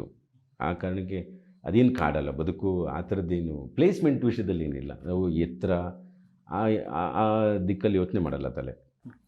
ಸರ್ ಅಂದರೆ ಯಾರಿಗೂ ಹೋಲಿಕೆ ಮಾಡ್ಕೊಂಡಾಗ್ತಾನೆ ನೀನು ಸ್ವರ್ಗಕ್ಕೆ ಶುರು ಮಾಡಿದ್ರೆ ಆ ಥರದ್ದಿರಲ್ಲ. ಸರ್ ಅದು ಹೋಲಿಕೆ ಮಾಡಲ್ಲ ಅನ್ನೋ ಕಾರಣಕ್ಕೆ ಸೂರ್ಯ ಅವ್ರನ್ನ ಜನ ಈಗಲೂ ಹಂಗೆ ನೋಡೋದು. ಯಾಕಂದ್ರೆ ಹೋಲಿಕೆ ಶಾಕ್ ಆಗೋದೇನಂದ್ರೆ ಇಷ್ಟು ವರ್ಷ ಇಷ್ಟು ಕೆಲಸಗಳಾಗಿದೆಯಲ್ಲ, ಅದು ನನ್ನೊಬ್ಬನಿಂದ ಆಗಿಲ್ಲ. ಅವನೇ ತುಂಬ ಇದ್ದಾರೆ ಆ ಥರದ್ದು ಆಸೆಗಳಿಂದ ಜೊತೆಗಿದ್ದವರು ತುಂಬ ಆಗಿರೋದ್ರಿಂದ ಆಗೋಗಿದೆ ಎಲ್ಲ. ಅದು ನಾನು ಒಬ್ಬನಿಂದ ಅಲ್ಲ, ಅದು ನನ್ನ ಅನಿವಾರ್ಯತೆಯೂ ಸೇರಿಕೊಂಡು ಆ ಜೊತೆಗೆ ಸೇರ್ಕೋತಾರೆ. ಗೊತ್ತಾ, ಎಲ್ಲರದ್ದು ಅನಿವಾರ್ಯತೆಗಳು ಸೇರಿ ಅದು ಗಟ್ಸೋಗಿರುತ್ತೆ, ದುನಿಯಾದಿಂದ ಹಿಡಿದು ಎಲ್ಲವೂ ಜಾಕಿವರೆಗೂ. ಅದು ನೀವು ಮಾಡಿದ್ರಿ ಅಂದಾಗ ಅದನ್ನು ಶಾಕಲ್ಲಿ ನೋಡೋ ಸ್ಥಿತಿಲಿ ನಾನಿದ್ದೀನಿ ಇವತ್ತು. ನನ್ನ ಸ್ಥಿತಿ ಅದೇ ಆಗಿದೆ, ಅದನ್ನು ಶಾಕಲ್ಲಿ ನೋಡೋವಂಥದ್ದು ಹೌದಾ ಅಂತ. ಬಟ್ ಏನನ್ಸುತ್ತೆ ಅಂದರೆ ಹೌದು, ಇನ್ನೂ ತಾಕತ್ತಿದೆ, ಇನ್ನೂ ಒಂದಷ್ಟು ಬರಿಬೋದಲ್ಲ, ಇನ್ನೊಂದಷ್ಟು ಇದೆಯಲ್ಲ ಅಂತ ಅನಿಸುತ್ತೆ. ಅದನ್ನು ಇವಾಗ ಟ್ರೈ ಮಾಡ್ತಾ ಇದ್ದೀವಿ, ಒಂದಷ್ಟು ವರ್ಕ್ ಮಾಡೋಣ. ಸರ್ ಸ್ಟಾರ್ಟಿಂಗ್ ಅಂದರೆ ಆ ಫೋರ್ಸ್ ಇದೆಯಲ್ಲ ಸರ್, ಸೂರ್ಯ ಅವರ ಬರವಣಿಗೆ ಮತ್ತು ಅವರ ನಿರ್ದೇಶನ ಅಂತ ಬರ್ತಾ ಇದ್ದಂಗೆ ಜನ ವೇಟ್ ಮಾಡ್ತಾರೆ. ಆ ಥರದ್ದೊಂದು ಹಳೆ ಅಂದರೆ ಈಗ ಒಂದಷ್ಟು ಕಂಟೆಂಪ್ರರಿ ಸೌತ್ ಇಂಡಿಯಾದಲ್ಲೇ ನಾವು ನೋಡೋದೆ, ನೀವು ಹೇಳಿದಾಗ ವೆಟ್ರಿ ಅವರಾಗಲಿ ಒಂದಷ್ಟು ಜನ ಬರ್ತಾರಲ್ಲ ಸರ್, ಆ ಥರ ಸಿನಿಮಾಗಳನ್ನ ನಾವು ಆಲ್ರೆಡಿ ಕೊಟ್ಟಿದ್ದೀವಿ. ಆ ಥರ ಸಿನಿಮಾಗಳನ್ನ ನಾವು ಮಾದರಿಗೆ ನಿಂತಿದ್ವಿ. ಸೊ ಹೇಗೆ ಆ ಥರ ಸಿನಿಮಾಗಳು ಬರಲಿ, ಅದು ನಿಮ್ಮ ಕಡೆಯಿಂದ ಬರಲಿ ಅಂತ ಜನ ವೇಟ್ ಮಾಡ್ತಾರೆ ಅಂತ. ಡೆಫಿನೆಟಾಗಿ ಅಂದರೆ ನಮ್ಮ ಹಿಂದೇನು ತುಂಬ ಒಳ್ಳೆ ಕೆಲಸಗಳಾಗಿದ್ದಾವೆ. ಆ ಒಳ್ಳೆ ಕೆಲಸ ಆಗಿರೋದಕ್ಕೆ ಈ ಕೆಲಸ ಆಗಿರೋದು, ಈ ಕೆಲಸಗಳಾಗಿರೋದಕ್ಕೆ ಮುಂದೆ ಒಂದಷ್ಟು ಕೆಲಸಗಳಾಗೋದಲ್ವಾ. ಇಲ್ಲಾಂದರೆ ಸಾಧ್ಯನೇ ಇಲ್ಲ. ನಾವು ಒಂದಷ್ಟು ನಿರ್ದೇಶಕರು ಮಾಡಿರೋ ಕೆಲಸಗಳು ನೋಡಿಬಿಟ್ಟು ಯಾರನ್ನ ಸಿಕ್ಕಿದ್ರೆ ಮಕ್ಕು ಕೊಡಿತಾರೆ ಅಂದ್ಬಿಟ್ಟು ಭಕ್ತಿಯಿಂದ ಕೆಲಸ ಮಾಡೋದು. ಮುಂದೆ ಕೂಡ ಇದನ್ನು ಯಾರೋ ಒಂದಷ್ಟು ಜನ ಮಾಡಿದ್ದಾರೆ ಅಂತಲೇ ಮುಂದೆ ಮಾಡೋದು. ಕರೆಕ್ಟ್. ಅದು ಆಗಿರೋದ್ರಿಂದ ನಾವೊಂದು ದೊಡ್ಡ ಇಂಡಸ್ಟ್ರಿ ಇದು, ತುಂಬ ಜನ ಬಾಳಿ ಬದುಕಿರೋ ಜಾಗ. ಇನ್ನು ಏನು ಮಾಡಿದ್ವಿ, ಒಂದು 2-3 ಸಿನಿಮಾ ಮಾಡಿಬಿಟ್ಟು ಹಂಗೆಲ್ಲ ಅಷ್ಟು ಎತ್ತರದಲ್ಲಿ ಮಾತಾಡೋಕ್ಕೂ ತಪ್ಪು. ಮಾಡಿರೋದು ಒಂದು 2-3 ಸಿನಿಮಾ ಮಾಡಿ ಏನೋ ಆಗೋಯ್ತು ಅನ್ನೋದು ತಪ್ಪು. ನೋ, ಇನ್ನೂ ಕೆಲಸ ಇದೆ, ಕೆಲಸ ಮಾಡೋದಿದೆ ಸರ್. ಈಗಲೂ ರೊಟೀನಾಗಿ ಸಿನಿಮಾಗಳು ನೋಡೋದಾಗಲಿ ಮತ್ತೊಂದಾಗಲಿ ಅಂದರೆ ಕನ್ನಡದ ಅದೇ ಏನೇನು ಸಾಧ್ಯತೆಗಳು ಏನು ನದಿ ಹೇಳಿದಲ್ಲ, ಜನರಲ್ಲಾಗಿ ನಿಮ್ಗೆ ಏನೇನು ಆಗ್ತಿದೆಯೋ ಎಲ್ಲೋ ನಮಗೂ ಆಗುತ್ತೆ. ನಾನು ಎಲ್ಲರ ಥರ ನೋಡ್ತಾ ಇದ್ದೀನಿ. ಆ ಕಾರಣಕ್ಕೆ ಸಿನಿಮಾ ಬರುತ್ತೆ. ಏನಾದರೂ ಹೇಳಬೇಕು ಅಂದಾಗ ಸಿನಿಮಾ ಶುರು ಮಾಡ್ತೀವಿ. ಸರ್ ಇನ್ನು ಕೊನೆಯದಾಗಿ ಇದೇ ಮಾರ್ಚ್ 17 ಸಿನಿಮಾ ರಿಲೀಸ್ ಆಗ್ತದೆ ಜಾಕಿ. ಜೈ ಮಕ್ಕಳಮ್ಮ ಅನ್ನೋ ಪದವನ್ನು ಮತ್ತೆ ಕಿವಿಲಿ ತುಂಬಿಕೊಳ್ಳುವಂಥ ಸಮಯ ಬರ್ತಾ ಇದೆ. ಸೊ ಅಭಿಮಾನಿಗಳಿಗೆ, ಅಪ್ಪವರ ಅಭಿಮಾನಿಗಳೇ, ನಿಮ್ಮ ದೊಡ್ಡ ಫ್ಯಾನ್ ಬೇಸ್ ಇರುವಂಥ ಎಲ್ಲರಿಗೂ ಸೇರಿ ನಿಮ್ಮ ಅಭಿಮಾನದಿಂದನೇ ಕೂತಿರೋದು. ಅದೇ ನಮ್ಮನ್ನು ನಡೆಸ್ಕೊಂಬಂದಿದ್ದು. ಇವತ್ತು 2 ಮಾತಾಡೋಕ್ಕೆ ಕಾರಣವೂ ಅದೇ. ಓಕೆ, ಅಥವಾ ಅದು ಅಪ್ಪು ನೆನಪಿರ್ಬೋದು, ಅಥವಾ ಎಲ್ಲವೂ ಸೇರಿ ನನಗೆ ಖುಷಿ ಆಗೋದೇನೆಂದರೆ ಓಕೆ, ನಾವು ತಿರ್ಗಾ ಆ ಸಂಭ್ರಮಕ್ಕೆ ಸೇರ್ಕೋತಾ ಇದ್ದೀವಿ. ಓಕೆ, ಅಪ್ಪು ಎಲ್ಲೂ ಹೋಗಿಲ್ಲ ಅನ್ನೋದನ್ನು ಅಂದರೆ ನಾವು ಬಿಟ್ಕೊಡಲ್ಲ ಹಂಗೆ. ನಾವು ಅಷ್ಟು ಜಲ್ದಿ ಆ ಅನೌನ್ಸ್ಮೆಂಟಿಗೆ ಬರೋದೇ ಇಲ್ಲ ನಾವು. ಅದು ನನಗೆ ತುಂಬ ಖುಷಿ ಆಗುತ್ತೆ. ಆ ಅಭಿಮಾನದ ಬಳಗಕ್ಕೆ ಎಲ್ಲರಿಗೂ ನಾನು ನಿಮ್ಮ ಜೊತೆಗೆ ಇರ್ತೀನಿ. ಇದನ್ನು ತುಂಬ ಅದ್ಭುತವಾಗಿ ಸಂತೋಷ ಪಡೋಣ ಆ ದಿನನ ಅಂತ. Sir thank you so much sir. ನೀವು ಹೇಳ್ತಾ ಇದ್ರಿ ಅಪ್ಪು ಸರ್ ನಾವೆಲ್ಲೂ ಮಿಸ್ ಮಾಡ್ಕೊತಿಲ್ಲ, ಪ್ರತಿ ಊರಲ್ಲೂ ಗಲ್ಲಿಗಳಲ್ಲೂ ಕಾಣಿಸ್ತಾ ಇರ್ತಾರೆ ಅಂತ. ನಿಜಕ್ಕೂ ಹೌದು. ಈ ಥರ ಸಿನಿಮಾಗಳ ಮೂಲಕ ಅವರ ವ್ಯಕ್ತಿತ್ವದ ಮೂಲಕ ಸದಾ ಅಮರರಾಗಿರ್ತಾರೆ. ಸೊ ಜಾಕಿಯನ್ನು ಏನು ಆವಾಗ ರಿಲೀಸ್ ಹೇಗೆ ಇತ್ತು ಅದೇ ಥರ ಈ ಬಾರಿಯೂ ಕೂಡ ಅಷ್ಟೇ ಅದ್ಭುತವಾಗಿ ಜನ ಸೆಲೆಬ್ರೇಟ್ ಮಾಡಿ ನೋಡುವಂಥ ಕ್ಷಣ ಬರ್ತಾ ಇದೆ. ಸೊ ಒಳ್ಳೆಯದಾಗಲಿ sir. Thank you thank you. Yes, ಇದಿಷ್ಟು ಈ ಹೊತ್ತಿನ ವಿಶೇಷ. ಹೆಚ್ಚಿನ ಅಪ್ಡೇಟ್ಸ್ಗಾಗಿ ನೋಡ್ತಾ ಇರಿ news first Kannada. News first ನಿರ್ಭೀತಿಯಿಂದ ನಿಮ್ಮ ಪರವಾಗಿ.